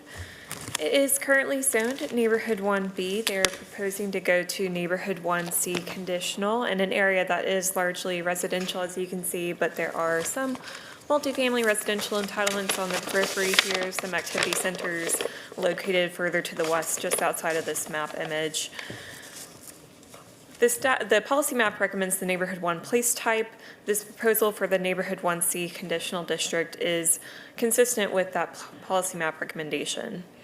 The proposal itself just includes some conditional notes. It proposes 2 single-family detached homes on what is currently 1 lot, and it limits the building heights for those homes to 30 feet. Staff does recommend approval of this petition, which is consistent with the recommended Neighborhood 1 place type. Proposes just a slight increase in the intensity allowed on the site. The Neighborhood 1B zoning district requires a minimum lot width of 60 feet, and this parcel is just several feet short of being able to subdivide naturally under the N1B district. The conditions committing to single-family development, no more than 2 single-family homes and no more than 30 feet in height, keep in context with the single-family environment that the lot exists in. The property's particularly large lot width relative to the surrounding properties and lot area provides a strong basis for the proposed subdivision under the N1C zoning district. And I'll take questions following comments. Okay. Mr. Martin and Mr. Younger, please approach the podium, and once you do, you will have 10 minutes. Be careful. Go to the one right behind you there.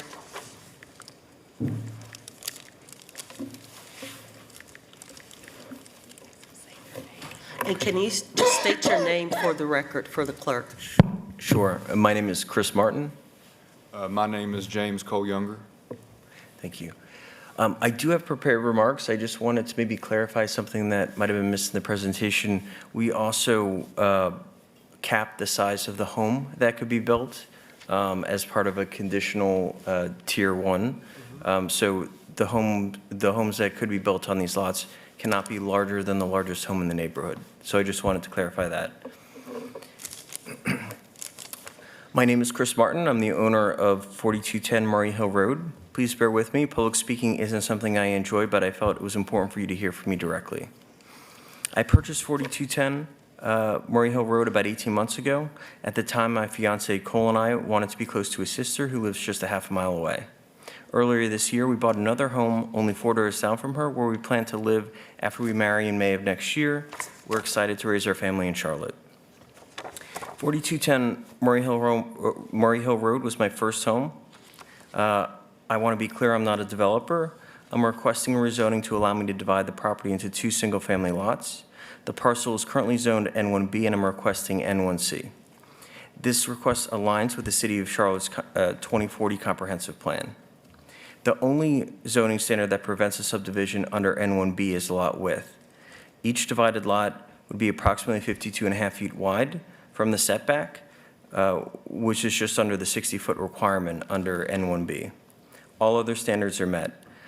And importantly, the neighborhood does not have an established lot width or lot size pattern, so the subdivision would not be out of step. It would keep the character of the neighborhood. I also want to share the practical side of the request. If I had to sell 4210 Murray Hill today, in its current state under the current zoning, I would face about a $100,000 loss when you factor in the brokerage commissions, the improvements I've made to the home, and the gap between the rent and the mortgage. This isn't about seeking a profit as a developer. It's trying to make a reasonable use of the property in line with the city's plan, with the way the neighborhood is already evolving. Because this is my first time navigating the process, I hired counsel to guide me. Together, we reached out to the community in good faith. For our first community meeting, we sent out nearly 100 invitations, and about 10 neighbors attended. A few concerns were raised. One person worried that this was the beginning of a multifamily development. It was explained that was not the case. This request only allows single-family homes. Another person raised concerns about building height. It was clarified that the proposed rezoning would actually decrease the maximum allowable building height compared to the current zoning. Someone asked about my background and whether I was a developer. It was explained that I'm not. I'm a homeowner who purchased the home before finding the one we'll now live and raise our family. Because I wanted to personally engage the community, I decided to host a second public meeting. Again, nearly 100 invitations were sent out. 5 neighbors attended and 3 spoke. I didn't host a second meeting because it was required. I did it because I believe it's the right thing to do and because my fiance and I will raise our family in the community. I understand that change is unsettling. That's why I adjusted our request to Tier 1 rezoning, which allowed site-specific conditions. This was an important step to demonstrate that we truly listened. For example, we committed that any new homes on the subdivided lots cannot be larger than the largest home in the neighborhood. For comparison, the newly subdivided lots would be approximately the same size as 4221 Murray Hill Road, located almost directly across the street from our property, and it'll be larger than 4220 Murray Hill Road, which is 2 doors down. So this would not be setting a new precedent. It would be consistent with the way the neighborhood has already been evolving. Several new homes have been built in the neighborhood over the past couple of years. From the beginning, our goal has been to handle the process with transparency and respect. I've engaged the community twice, clarified misconceptions, and adjusted the rezoning requests to directly address concerns. I've made site-specific commitments to prevent overbuilding and ensure compatibility with the neighborhood. I believe this request is reasonable, consistent with the city's long-term vision, and reflective of the growth that's already taken place. Thank you for your time, your service to Charlotte, and your consideration of our request. Excellent. Did you have any words to say? Chris speaks better than I ever could. Excellent, I got you. Okay, well, Mr. and Mrs. Howard, if you can come down, and upon reaching the podium, you'll have 10 minutes. And Mr. Martin and Mr. Younger, if you can just hang out there in case someone has a question. Yes, that way you'll be on deck.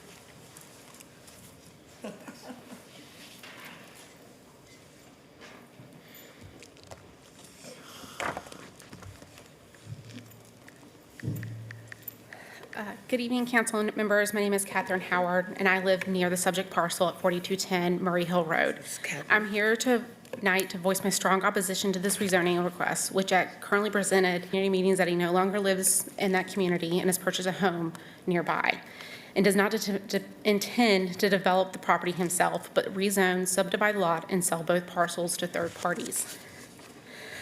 He's also claimed that in the community meetings, he'd lose upwards of $100,000 if sold, but has not made an attempt to list the home for sale. Those numbers may reflect short-term capital gains since the property has not been lived in as his primary residence for the 2 of the last 5 years. While I understand market fluctuations and the impact the current economy has had on individuals, zoning decisions should not be used as a mechanism to help individuals recover from personal losses or reduce their tax obligations. While some may say this supports affordable housing, each subdivided lot would have to go for around $300,000. Tacking on $400,000 to $500,000 in home build costs for those developers, those homes would likely be selling for $900,000. And just adding additional traffic to the neighborhood. When we subdivide one lot, what stops anyone from subdividing other lots in the neighborhood? And my concern is we don't have the infrastructure to support that kind of transportation that would be coming through the neighborhood at that time. Murray Hill and Collins Park, it's a unique corridor. It has defined walkability. It's defined by walkability, mature trees, and that cohesive single-family character. While there are some split lots, those are the corner lots that have already been approved and don't hinder as much of the in and out of the traffic as would be on that lane. So I am asking council to evaluate not only the facts, but also the precedent it's going to set for our neighborhood. It's going to split lots in the middle of the road instead of the corner lots that have already been approved. Do you have anything? Yeah. Okay. Hey, good evening, council. I'm Jeremy Howard, Catherine's wife, husband, sorry. I also live at Applegate, directly running parallel to Murray Hill. I'm not directly opposed to the rezoning. It's more so the lack of, there is no site plan, there is no development behind it. I'm more concerned with, I know I sound like a big NIMBY because I'm up here saying, don't rezone it. I'm more concerned with the aesthetics of it. I love our community, I love our neighborhood. I would love to see some more thought put into, okay, there isn't an actual site plan or drawings on how this is going to look. And so I'm a little confused on, okay, I don't care about it being multifamily, not, you can put a duet there, but I'm more concerned with the aesthetics and how it fits in with the neighborhood. You know, I'm a real estate broker myself. I've been in it for 10 years, and you know, the dynamics behind developing that lot are a little bit more difficult because of that stormwater easement that runs down the right side of that property. And while the lot is wide, you know, 15 to 20 feet of that's kind of cut out. It's really unbuildable. And so I'd like to see a little bit more effort and thought put into the development of that site versus, hey, we're just going to subdivide it. And then, you know, selfishly, I got to walk by something that looks like it's track built. And, you know, the largest home in the neighborhood, which is actually to be built, is going to be about 4,000 square feet, you know. And so I'm not saying no. I'm saying, I'm kind of like the girl when you ask her out and you go, hey, you want to go out tonight? Well, that's not very enthusiastic. But you say, hey, I got dinner reservation 6-3 at Osteria Luca. Hey, that's a plan. I can get behind that. So that's all I've got to say about it. I just like to see a little bit more thought put into it. I'd say 50% of the neighbors are vehemently against it that I talk to. I'm not on that side. I'm more concerned with the aesthetics, how it's going to look, and if we subdivide it and he sells to somebody else who is going to develop that property, we've kind of lost it, right? We don't have any insight. There's no plans. There's no drawings. There's no, hey, how is this going to look? I could give. I was going to cuss. Sorry. I could give two whatevers about how big it is. I care more about the aesthetics and the planning behind it and how it's going to integrate with our neighborhood more so than anything else. So. Okay. Thank you. Thanks. Well, first, thank you for not cursing. I appreciate it. I, too, could get behind the dinner plan as you laid out in your second option, so great job there. What I want to say, and I'll kick it off because this is in my district, so I've had conversations with Mr. Martin for months on this. He proactively reached out, and he has engaged with the community above and beyond what he had to, and he wanted to ensure that because he will be a part of that community on a continued basis, that he wanted to be good stewards. So I appreciate the outreach of 100 residents twice and in listening to the residents. I will say, and I might ask staff to chime in here, but based on the rezoning that he filed for, the plans that you are speaking of and you have a desire to see are not a requirement, right? Okay. And so we can't hold him to that because it's not a prerequisite for this particular petition change. So I just want to be clear-eyed on that, that I hear what you're saying, but he doesn't have to present that currently. Understood. Okay. Could you speak to the, building to the character and aesthetic of the neighborhood and the fears around that based on our policy? Sure, in terms of, and I didn't know, did we do a 2-minute rebuttal? Yeah. Yeah, I'm wondering. I'm sorry. Oh, I'm sorry. I'm sorry, I totally skipped over the 2-minute rebuttal. I didn't want to interrupt her. Sorry about that, but Mr. Martin and Younger, come down and you have 2 minutes, and then I can get my I'll question. get back to you, yes. No one on the corner got swagger like this. I thought I might have gotten out of the rebuttal, so. You don't have to rebuttal, I know. but you have it available, so if Thank you don't you. want to speak, you don't have to. Thank you, Council. I want to begin by saying I respect my neighbors who came tonight, and I appreciate their perspectives.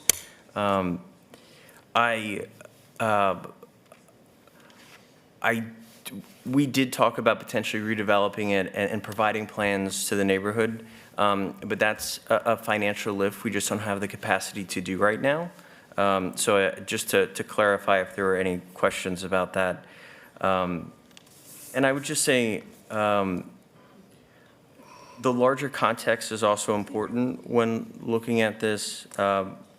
When the house was built in 1959, the city of Charlotte's population was around 200,000. Today, it's close to 900,000, and 150 people move to the region every single day. We have a housing shortage, and approving the rezoning adds another home to a desirable neighborhood while still preserving its character, and it's consistent with the city of Charlotte's 2040 comprehensive plan. And finally, I want to emphasize I'm not a developer. This was the first home I've ever purchased. My fiance, Cole, and I will raise our family a half mile from the house.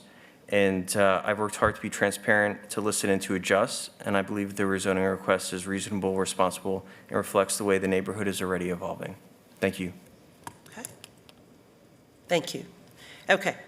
Yes, so on lot character or neighborhood character and how a rezoning plan can address this and how it applies to this rezoning. So they are requesting a neighborhood 1 conditional rezoning. This is considered a tier 1 plan, meaning we don't have a full site plan. They provided conditional notes, which are still site-specific notes tied to this specific site. So they have limited their height, they have limited the use to 2 single-family detached homes. And as they stated in their comments, so I don't have it up on the slide and I apologize, they have also limited the square footage of each home to be in line with what is no greater than the largest home in the neighborhood. These are fairly typical notes, and they are more restrictive than you would see in our ordinance, I will say. If there are additional architectural standards or designs, comments that the community would like to see incorporated into the notes, then I think that's a discussion that could easily be had between the petitioner and the community. Items such as, well, every single home in this neighborhood has an 8-foot deep porch, for example. I would like to see that incorporated into the notes. That's something that can certainly be discussed between the petitioner and the community. Architectural renderings are not typically included in rezoning documents. It's not an appropriate location for those, but the petitioner is certainly at liberty to share those with the community if they have them and would like to share them. But we'd ask for those to not be submitted as part of the formal rezoning documents. It's just not part of our process. But this is a tier 1 conditional plan, so it has those notes. They can continue adding notes as they wish to speak to some of the community concerns about design and some of that architectural nuance to make it fit more into the character. But when we also look at character, we consider some variables with the rezoning petition and the subject site. And actually, as you all look forward to community area planning here in a month's time, you'll see within every area planning document, it's called PT5, which is part of the complete communities section of every single document. And it lists out some variables that are considered with every single rezoning that is asking for a more intense neighborhood 1 classification, such as what is the existing lot pattern characteristic of the neighborhood, what are the individual lot characteristics of the subject site itself, does it exist on a unique road frontage, like a major arterial, for example. So those are some of the characteristics that we're already taking into account on a staff analysis side. This does have a very large lot width itself that is much greater than its surrounding properties. So we took that into a note as part of the justification for a potential subdivision of the site. And that speaks to character as well, because then once they do subdivide the site, it's not going to be too far out of step with what is already surrounding it. Absolutely, and that was my understanding. I just wanted to make it clear that they have added additional restrictions to what could be built to complement what is actually in our policy. And you all have a great neighborhood. It's a beautiful neighborhood. I cycle through there whenever I can hop on my bike, and love looking at the homes. And I'm sure that, the character and aesthetic of the existing homes will be taken into account. Any additional comments? Move to close. Second. All right. Motion to close public hearing. All in favor, raise hands. Any opposed? That is unanimous. Thank all four of you for coming out this evening. Thank you. You're welcome. Thank you for coming. Okay, we will now move on to agenda item number 22, petition number 2025-045 by J&J Custom Homes. The location is approximately 9.09 acres, located south of McKee Road, east of Fred Gutt Drive, and west of Glenmore Garden Drive in District 7, Mr. Drake's district. The current zoning is N1A, proposed zoning is N1DCD. Staff supports the approval of this petition, and after staff's presentation, we will have Mr. Floyd to join us. Thank you. Thank you. This site is just around 9 acres along McKee Road, east of Fred Gutt Drive, west of Glenmore Garden Drive. As you can see, it's just to the east here of McKee Elementary. In the area, we have largely residential uses, some multifamily residential along the site's western boundary, and some single-family residential on smaller lots along the eastern boundary of the site. It is currently zoned Neighborhood 1A, and they are proposing to go to Neighborhood 1D conditional, which is consistent with the policy map's recommendation for the Neighborhood 1 place type. Similar to the last petition, this is a Tier 1 conditional plan, so it doesn't have a full site plan, but it does have site-specific conditional notes tied to it. And they are noting that they're limiting uses to just single-family detached uses across the site. Could also include accessory uses, such as standard language, but it would be limited to single-family detached, so you could not build duplexes and triplexes under this plan. Staff does recommend approval of this petition. It is consistent with the policy map's recommendation for Neighborhood 1 and proposes an increase in intensity that is compatible with what is developed on the eastern and western boundaries of the site. The conditions of the plan commit to developing single-family detached building forms, and the lot sizes allowed in N1D would be pretty similar to what's already developed in that MX2 zoning to the east of the site. Existing MX2 development, as well as the attached building forms to the west, give credence to the more intense residential district at this location. I'll take questions following petitioner comments. All right. Welcome, Mr. Floyd. Thank you, Mayor Pro Tem. Good to see you as always. Likewise. Again, Mayor Pro Tem, members of council, I'm John Floyd with Moore & Ben Allen, here tonight on behalf of J&J Custom Homes. I'm joined tonight by Jennifer Ream, who is the project coordinator for J&J, and Jeff McCluskey, who is J&J's design consultant, in case you have any questions that I can't answer. J&J is a local custom home builder. They've done a couple small single-family developments here in the Charlotte area. I'll be brief. The site we're talking about, again, is 9.09 acres located off McKee Road. Site is currently zoned N1A, and we're proposing N1D conditional. A couple things to point out about the site. You've got at the south end of the site this large pond that is going to inhibit development. You also have a relatively narrow site, and you have townhome communities on both the east and west side. The petitioner planned on developing a single-family neighborhood on this site. Given the difficulties with the pond and the narrowness of the lot, they're requesting to move from N1A to N1D to allow more flexibility with lot size.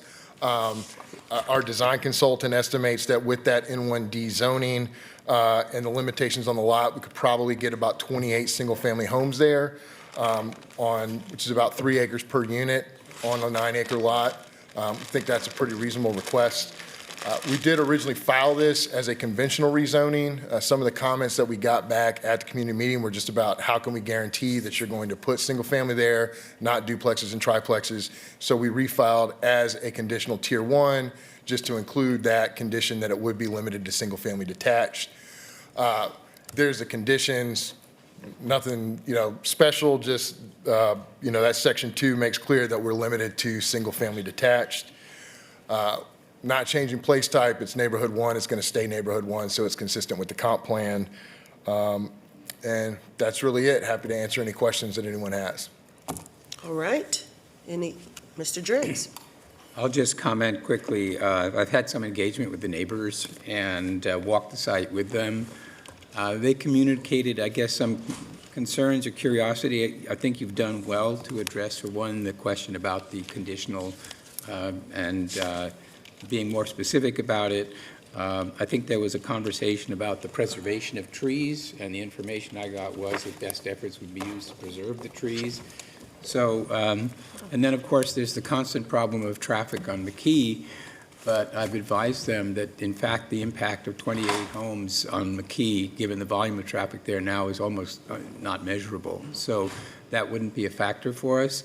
And therefore, I don't actually have a question. I'll just tell you I'm going to follow up with them and then be back to you if there are any other issues that they want us to consider before the vote. Thank you for being here tonight. It's good to see you. Thank you, Councilmember. I will say on the tree issue, if I can pull up this, it's a little hard to see. I think there's certainly tree lines on both sides. A lot of those, particularly on the western side, are not even on our lot. Those are on the townhome community there. But certainly, I think the builder's view is the trees on both sides are helpful to the communities that are there and also helpful to the new community that will come in. And so every effort will be taken to maintain the trees. Thank you. Thanks. Excellent. 2 well-attended community meetings. It looks like you had good attendance on both. Any additional comment? Move to close. Second. All right, all in favor of closing public hearing, raise hands. Any opposed? That is unanimous, and thank you, great to see you. We're going to move on to agenda item number 24, petition number 2025-057 by Tribeca Properties. The location is 2.17 acres located southeast corner of Lancaster Highway and Ballantyne Commons Parkway and west of Adair Manor Court in District 7, Mr. Driggs District. Current zoning is B1CD. Proposed zoning is B1CD SPA. Staff recommends approval of this petition upon resolution of outstanding issues related to transportation and site and building design. After staff's presentation, Ms. Grant will have 10 minutes, and is Ms. Kimilowska here? All right. I hope I didn't butcher your name, but you will have 10 minutes after Ms. Grant, okay? Thank you. Thank you. Petition 2025-057 is just over 2 acres located at the southeastern corner of Lancaster Highway and Ballantyne Commons Parkway. The site is wooded and undeveloped. It's about a mile west of the Ballantyne Mixed Use Center. Current zoning is B1 conditional. With the proposed zoning, there's a site plan amendment to that B1CD zoning. 2040 policy map recommends the commercial place type. The proposal would maintain entitlements to allow 22,000 square feet of retail uses on the subject site as well as adjacent parcel, which are referred to as parcel 1 on the previous rezoning site plan. It would maintain all conditions and design standards of the previously approved plan. The sole change with this site plan amendment request is to allow a right-in, right-out driveway access from Ballantyne Commons Parkway. Staff recommends approval of this petition upon resolution of outstanding issues related to transportation and site and building design. It is consistent with the policy map recommendation for the commercial place type. which supports retail use in a walkable landscape public realm that balances automobile, bicycle, and pedestrian elements. The petition would maintain the site's existing zoning while amending the site plan to allow right-in, right-out access from Ballantyne Commons Parkway. The proposed site plan amendment would not make any changes to the previously approved entitlements, building envelope, setbacks, buffers, or landscape areas, and would facilitate development of a parcel as remained vacant while all surrounding parcels have been developed. I'll take any comments or any questions after comments from the petitioner and the community. Okay, Ms. Grant? Good evening, Mayor Pro Tem, members of council, members of the zoning committee. My name is Bridget Grant. I'm a land use consultant with Moore & Van Allen. It's a pleasure to be here tonight on behalf of Blanton Hamilton and Tribeca Properties. As Joe mentioned, this is a really simple site plan amendment. The limits of the request is simply to add an additional access point off of Ballantyne Commons Parkway. In doing that, it will be limited to a right-in, right-out movement, and it also changes our access off of Lancaster Highway, which will also turn into a right-in, right-out movement only. This access has been changed and reviewed by both CDOT and NCDOT. What it actually does is remove some of the retail traffic that would be created by this approved development from going to the nearby residential street, Adair Manor, and give them direct access directly onto Ballantyne Commons and onto Lancaster Highway. I won't use the full 10 minutes, but I'm happy to answer any questions after the neighbors have a chance to also speak. Way to go, Bridget. Okay, thank you. Ms. Kelomilowska, if you can come down, be careful coming down, and you'll have 10 minutes once you reach the podium.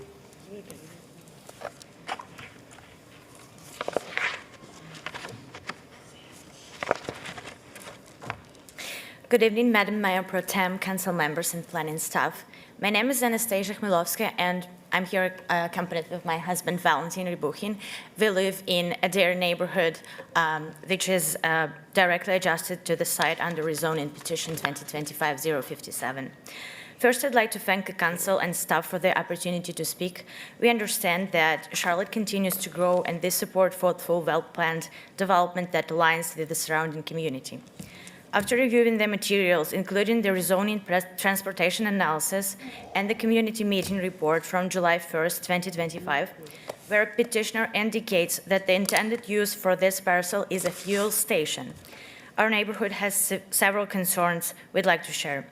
According to the city's rezoning transportation analysis for petition, a convenience store scenario was modeled, generating about 3,383 daily trips. That level traffic aligns with the fuel station and convenience store combination, which would bring a very large increase in vehicle movements at this location. We are also aware that this property already has commercial zoning approval from 1998. However, since that time, South Charlotte and Ballantyne has experienced tremendous growth and traffic volumes have increased significantly, especially around Ballantyne Commons Parkway and Lancaster Highway. The development patterns, population density, and traffic conditions of today are entirely different from those of nearly 3 decades ago. It's reasonable to reevaluate how new access or intensity changes will affect the area now, not just rely on approvals from a much quiet time. Today, traffic at the Ballantyne Commons Parkway and Lancaster Highway intersection is already heavy throughout much of the day, especially at peak hours. Increasing daily trips by this magnitude, roughly 20 times more than what currently occurs at this site, would have a serious impact on travel times, safety, and overall quality of life for nearby residents. Recently, the city implemented major improvements, adding new dedicated turn lines on Ballantyne Commons Parkway and Lancaster Highway, which have helped significantly relieve congestion. However, introducing a business generating over 3,000 new daily trips could raise the benefits and worsen safety and flow for everyone who uses that intersection. We also believe there is no demonstrated need for another fuel station in this area. The area is surrounded exclusively by residential buildings, as you see. Our street, Adair Manor Court, streets across Ballantyne Commons Parkway, streets across buildings across Lancaster Highway, they all are residentials. Within just 1 mile, there are already 2 full-service gas stations, a Circle K and a BP, that serve local residents and commuters. Adding another one so close by would not meaningfully improve access or convenience, but it would dramatically increase traffic, lights, and environmental impact. Fuel storage and pump operation pose fire, spill, and vapor hazards, especially where prevailing winds and drainage may carry pollutants towards residential areas. We respectfully request a full environmental and fire safety review before any consideration of approval. The parcel is also currently for sale. We can see sale signs on this lot, which raises the likelihood that a future buyer could quickly pursue high-intensity use like a fuel station once the access modification is approved. In addition, our neighborhood pool directly faces this lot. It's less than 500 feet from this lot. If a fuel station is constructed here, families and children using pool will be directly exposed to gas fumes and odor, especially during warm weather. This raises genuine concerns about both air quality and overall enjoyment of our shared outdoor space. And our concern is safety for children, as there is a school bus stop located very close to this site. During morning and afternoon pickup times, children often wait near roadside. A significant increase in vehicle movements, especially with drivers turning in and out of a busy commercial entrance, poses a real safety risk for families and children in our neighborhood. So our primary concerns include the substantial traffic increase and related safety issues for nearby roads, potential for 24-hour operation bringing additional noise and late-night activity, lightning glare from canopy and parking lot fixtures affecting nearby homes, and environmental and safety risks associated with fuel storage and delivery near residential areas. We're not opposing development itself, but we ask that it balanced and considerate of the surrounding neighborhoods that have grown up since the original zoning approval. If Council ultimately decides to approve this petition, we respectfully ask that certain conditions be added, including restricting fuel sales, limiting business hours to avoid 24-hour operation, and requiring a lightning buffer with downward-directed fixtures to provide light spillover into adjacent homes. These safeguards would help ensure that future development benefits both the property owner and the surrounding community. Thank you very much for your time and consideration. Thank you. Ms. Grant, your 2-minute rebuttal.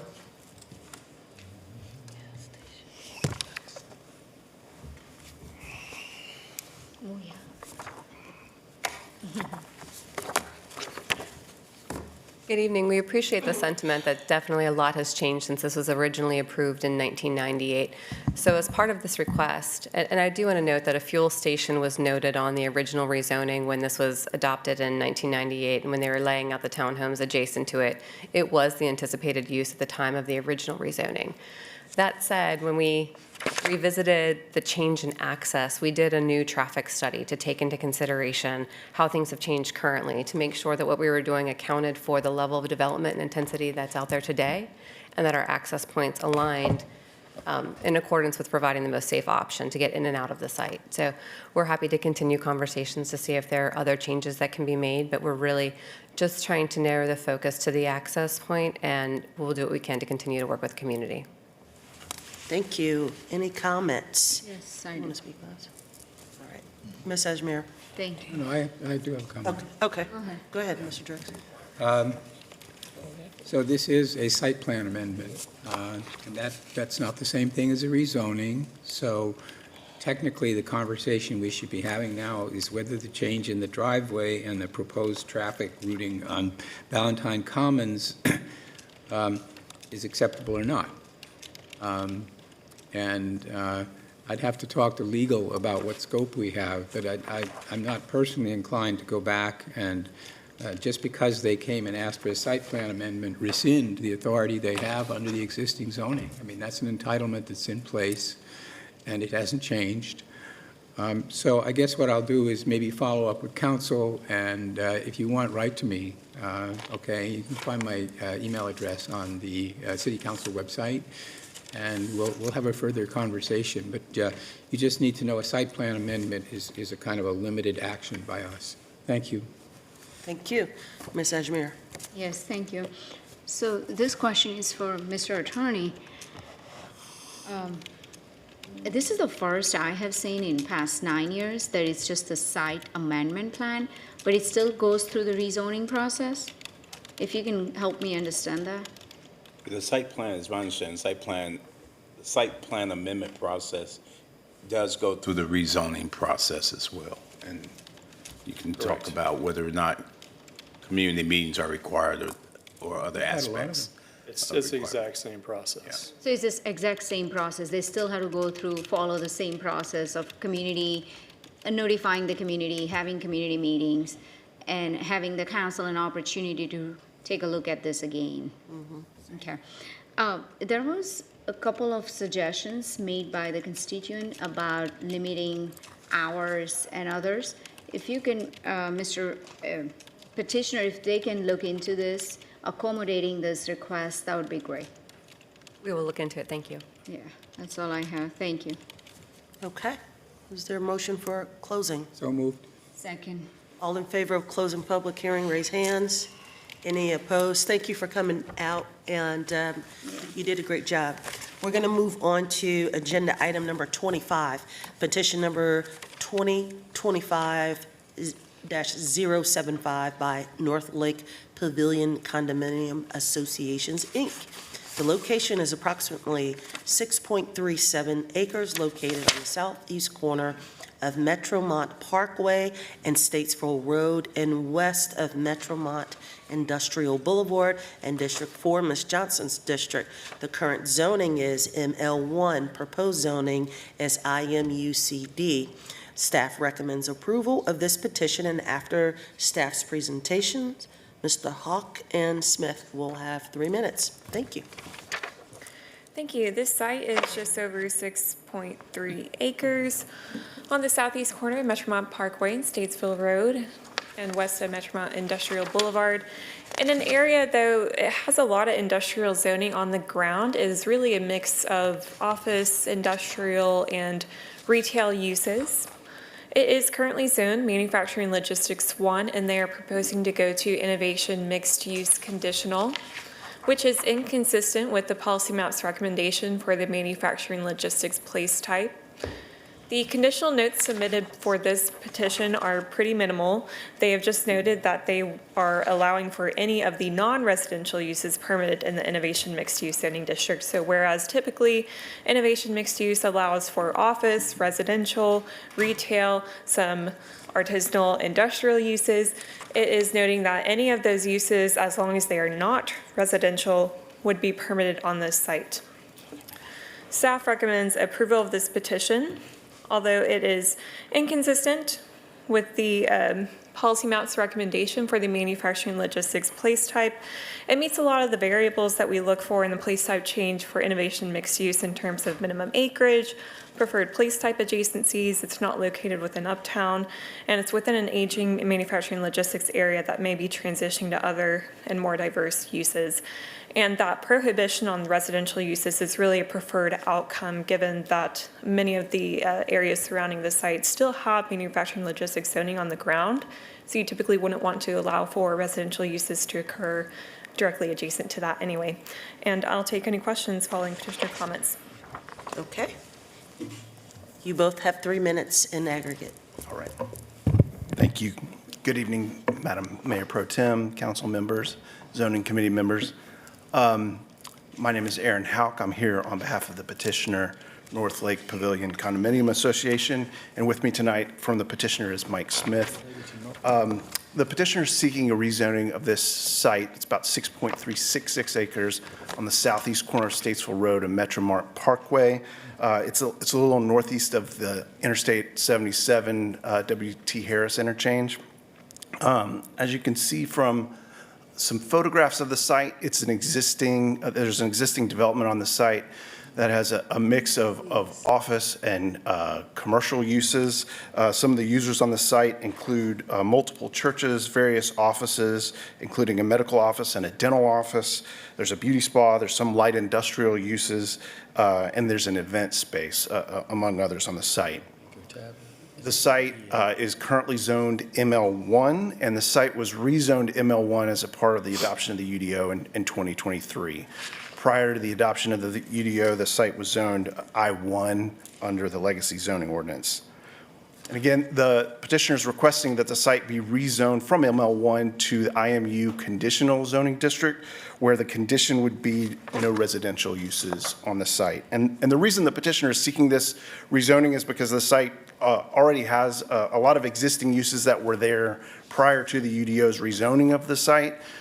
Those uses are now not allowed on the site under the ML1 zoning. They're legal non-conforming uses because they were there before the rezoning occurred. But rezoning the site to IMU CD would allow those uses to be allowed again.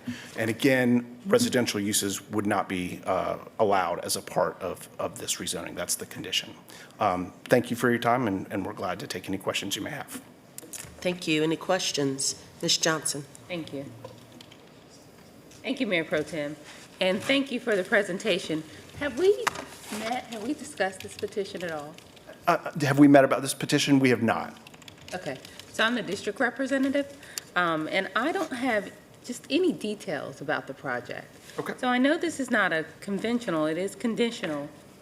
I'd like a list. I don't know if someone can pull up a list of what uses are allowed, if I can just see that. So is there a reason we don't have any details about like a site plan or what the proposed use would be for this? Yes, so we were comfortable with seeing this come through as a Tier 1 conditional prohibiting just the residential uses, because generally the other uses allowed with innovation mixed use, whether it be office or retail or some of those artisanal industrial, think of something like a glass blowing studio, for example. Sorry, Those, like what? like a glass blowing studio, artisanal industrial, those uses within innovation mixed use that are allowed that are not residential are compatible with the surrounding development and consistent with what is already on the site, and would allow the existing uses also to continue on the site or even expand if they needed to. It's currently in a legal non-conforming status, as the petitioner noted, so they can continue the use, but if they ever needed to expand for some reason, they would be out of compliance essentially.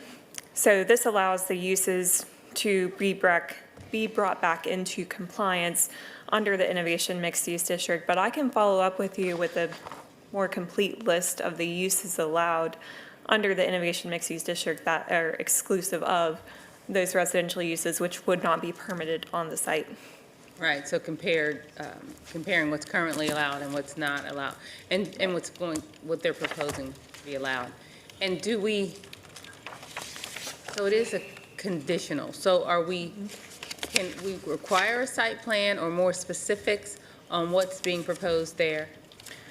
Sure, if it's the desire of council or community, you all can request of the petitioner certain conditions be added. If there are uses that you are concerned about, I'd encourage that conversation to happen with the petitioner, certainly.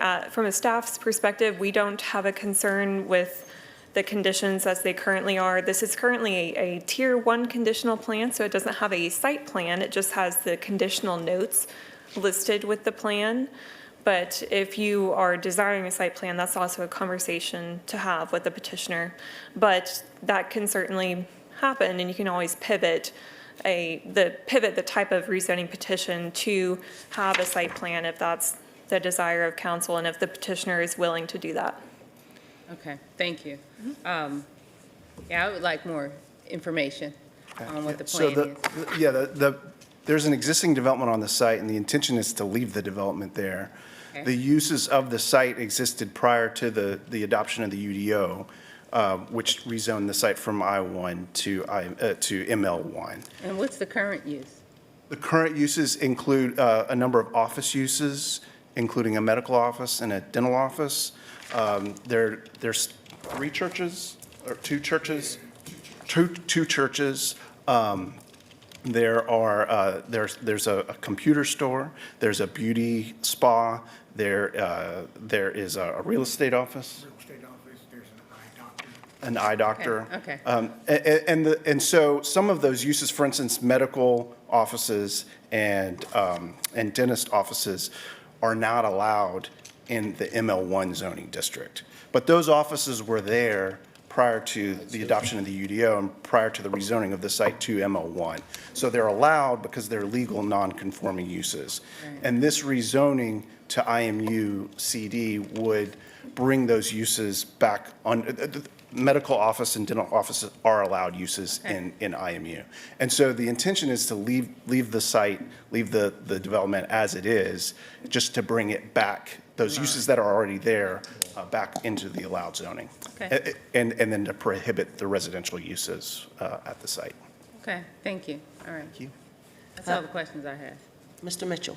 Thank you, Mayor Pro Tem. Just to follow up on Councilmember Johnson, so what location, because I'm familiar with the North Lake Mall area, so are you perimeter woods or are you closer to I-77? Where are you actually located? So Where's if your target? with the lights, it's hard for me to see here, but the site is northeast of the 77 West W.T. Harris interchange.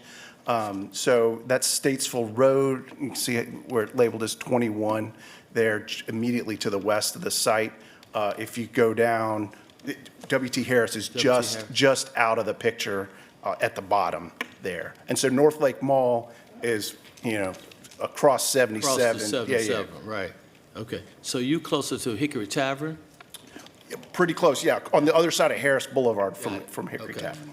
So you had to give me an eating location. Past Bobbio's. Past Bobbio's. Okay, yes. So Councilman Johnson and I can understand where you're at. Okay, thank you, Mayor Pro Tem. Okay, thank you. Is there a motion to close public hearing? Move to close. Yeah, second. A second? Okay. All in favor, raise hands. Any opposed? That's unanimous. Thank you both.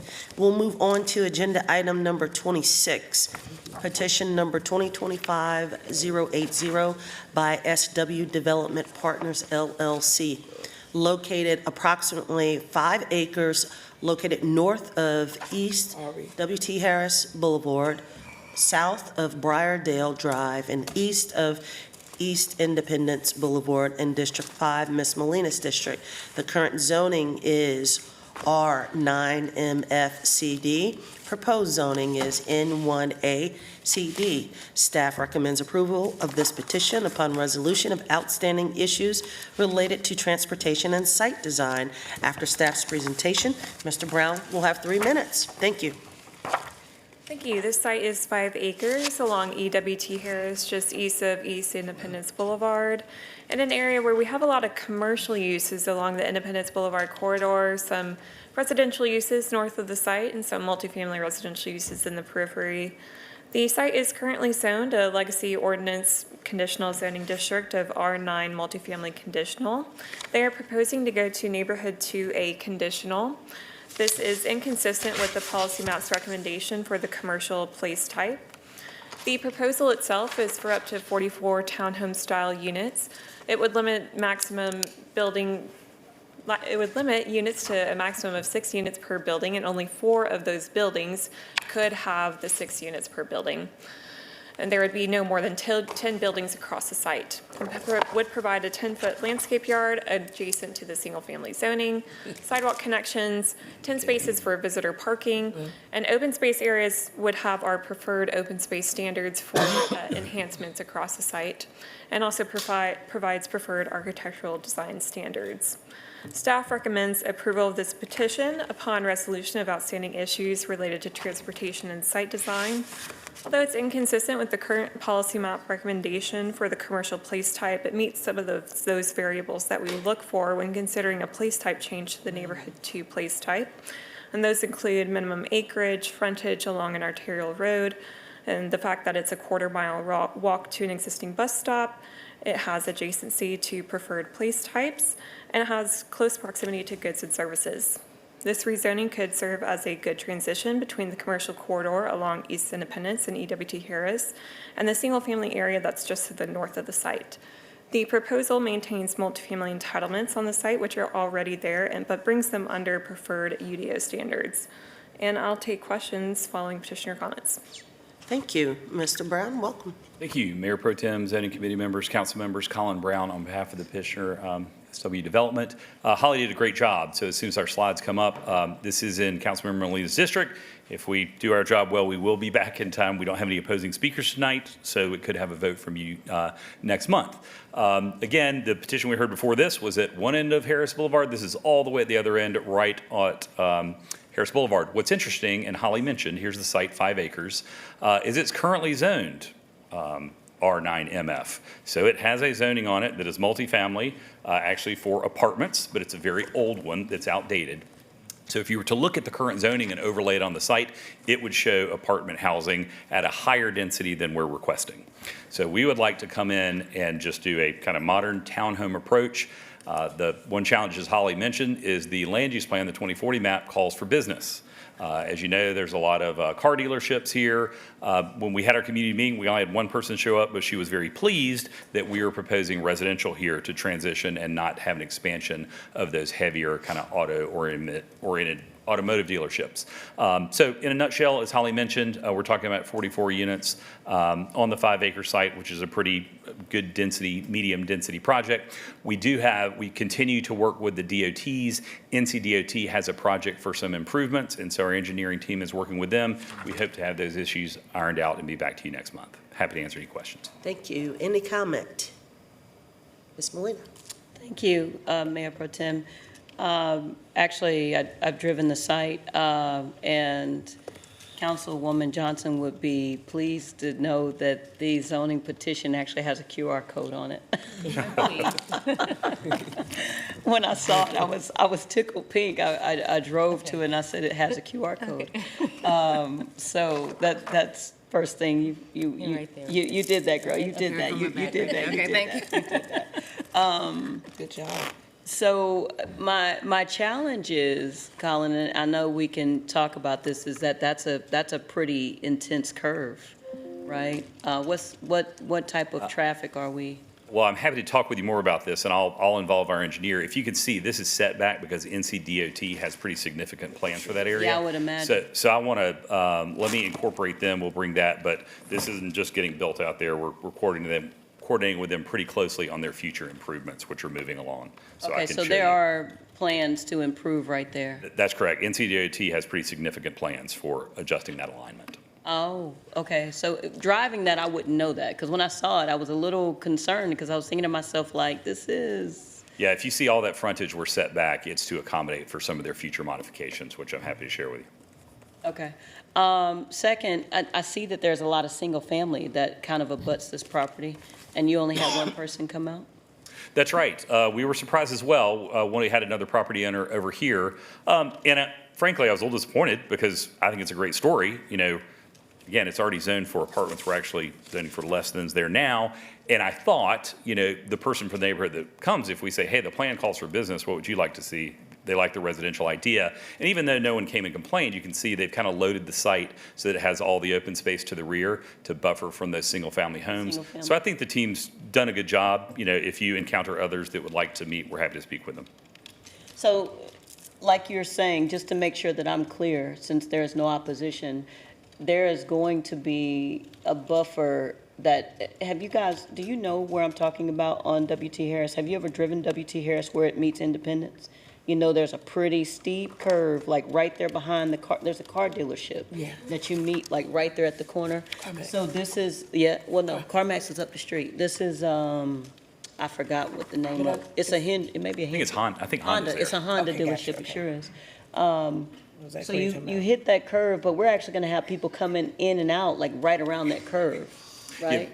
Yeah, and one thing I wanted, I'll share with you. See that building, that's the car dealership. See how Yep. close to the curb that is? Yep. Now, if you follow it down, look how far back ours are, because this is, some of the NCDOT improvements are impacting here, and ours will be set even further back. But I'd again, like to know more about what that is, so Yeah. we maybe can talk about that Sure. offline, because I may get some future question about that.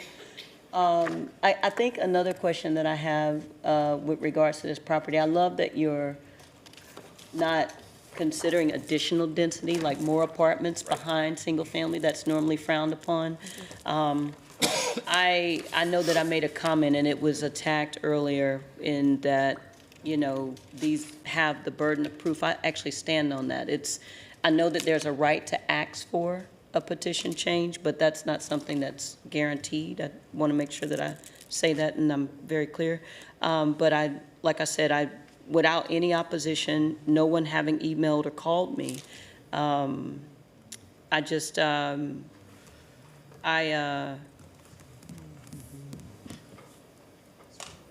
it's current commercial, just for clarity. You just got to know where I live and where I represent to understand why I'm asking the questions that I ask.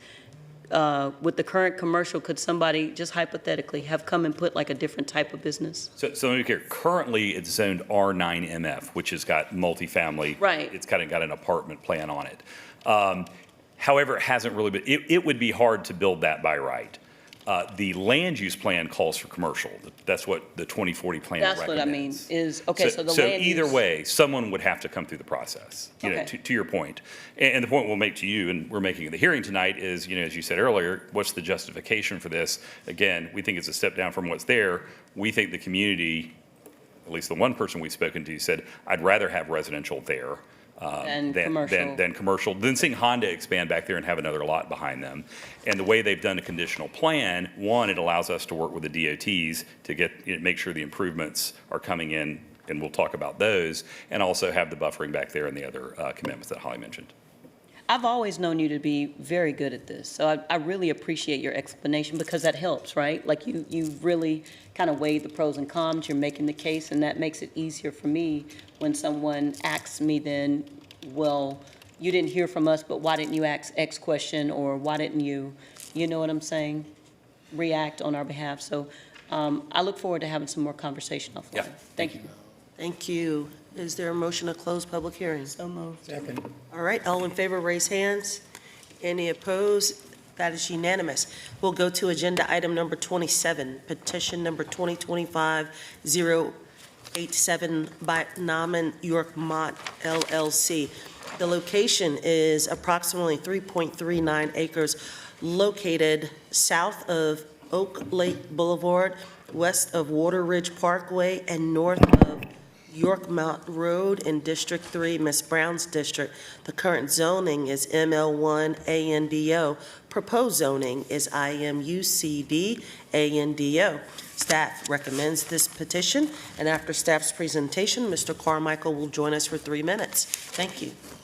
Good evening. Petition 2025-087 is located on the south side of Oak Lake Boulevard, just east of the intersection with Yorkmont Road. The site's a little under 3.5 acres and is currently undeveloped. Current zoning is ML1 ANDO, manufacturing just logistics, airport noise overlay, disclosure overlay, excuse me. The proposed zoning is IMUCD, innovation mixed use conditional. 2040 policy map recommends the manufacturing and logistics place type. The IMU district is inconsistent with this place type, and the approval of this petition would revise the policy map to the IMU place type. This is a conditional plan with the one primary condition being that it limits development to the site of a hotel use. Staff recommends approval of this petition as the site's located in an area with a mix of commercial and industrial uses, including other hotels. Hotel would support the surrounding commercial and light industrial development, and the site is near the airport. I'm happy to take any questions following the petitioner's presentation. Thank you. Welcome, Mr. Carmichael. Thank you, Madam Mayor Pro Tem, members of council and the zoning committee. I'm John Carmichael here on behalf of the petitioner. With me tonight is Nick Patel with the petitioner. Nick's happy to answer any questions that you may have.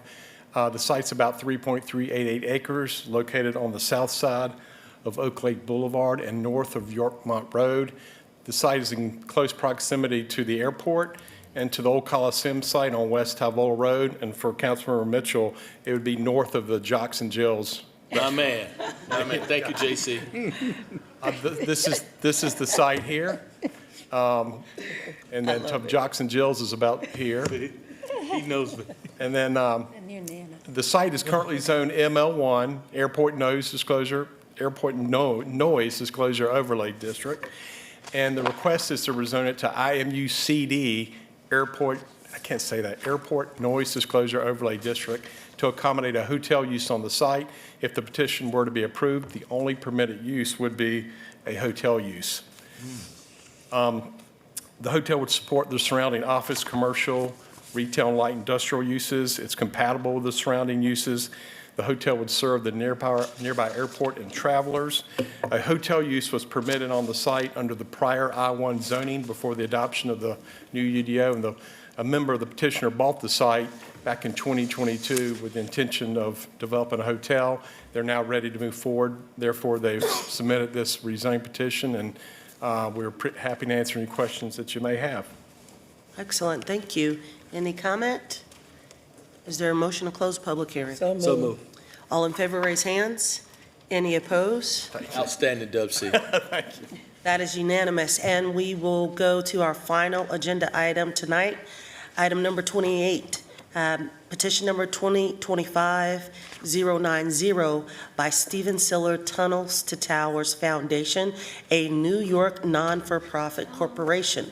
The location is approximately 3.39 acres located south of West Arrowwood Road, northwest of Forest Point Boulevard, and east of Forest Pine Drive in District 3, Ms. Brown's district. The current zoning is BDCD. Proposed zoning is IMUCD, and staff recommends approval of this petition. And after staff's presentation, Mr.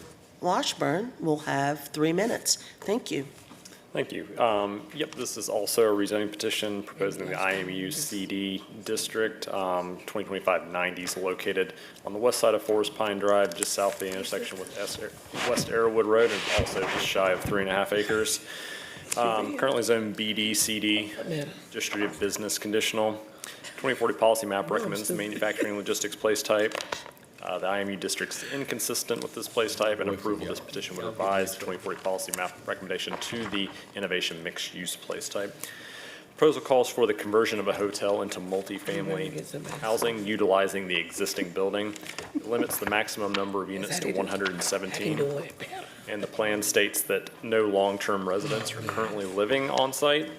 Staff recommends approval of this petition as the IMU district encourages adaptive reuse of buildings. The site's located in an area developed mostly with office and commercial uses, and the larger area is shifting to a greater mix of uses, including residential. The site is served by transit. Happy to take any questions following petitioner's presentation. Thank you. Welcome, Mr. Washburn. Thank you, Mayor Pro Tem and members of the council. My name is Matthew Washburn. I'm an attorney for Hankin and Pack here in Charlotte, and I'm representing the petitioner. I know some of you are familiar with them from their climb they had back in August at the football stadium, but they're a non-for-profit out of New York. Stephen Siller was a firefighter. He was on his way to play golf when the towers got hit. He ran through the tunnel. He wound up perishing that day, and his family set up this nonprofit to honor his legacy. So what they're asking for is they're trying to buy this hotel, and the current zoning designation does not allow for long-term housing. So we just need to, requesting to switch it to IMUCD to allow for the long-term multifamily housing. There are several other hotels in the area, and like Mr. Magnum said, there is quite a bit of commercial and then some single-family and some multifamily also in the area. And I'd be happy to take any questions that you may have. Thank you. Any comment? Okay. Got a comment after Ms. Johnson? So I know it's the last petition of the night, so I don't know if we've spoken on the phone or I've spoken to someone about this. Somebody reached out Yeah. to you. They reached out quite a bit early on in the process. Right. And I'd like to hear more so we can talk offline, but one of the concerns I have in Charlotte is that our lowest income individuals live in hotels and motels. So I always ask, and we kind of set a precedent by asking for a displacement plan, if there are any long-term occupants in the hotel that you're purchasing. Yes, ma'am. So we are under contract. We haven't purchased it yet, but in negotiations with the seller, it was contracted to be sold vacant. I don't believe that he has any long-term residents that would be displaced. And there That are would about be- 5 other hotels within 100 yards of it also, should there be any issues. Okay, you said you believe, can you find that out for certain? Okay, Yes. yeah, thank you. Absolutely. And if it's not vacant, then we want to make sure that folks have notice as soon as possible. So, you know, wherever this location is, if we start to talk about it, Councilmember Brown, this may be sold, so that people are aware. Yes, ma'am. Thank you. Thank you. Ms. Brown? Yes, I spoke, thank you, Mayor Pro Tem. I spoke in detail to him. I had a lot of questions and was on the phone for over an hour about the process. We did speak about displacement and what would be in place, and they assured me that there would not be any, so I wanted to put that on. Yes, ma'am, that's the same thing I've been told as well. Okay, yeah, so I just want to make sure, and so to Council Members Johnson point, very valid, but we did ask those questions. Of course, I'm going to ask those questions up front. I did ask those questions. Displace any of our current human beings, we're good, and thank you so much. Commend the mission as well, and I was at the event earlier at the Bank of America Stadium, so absolutely.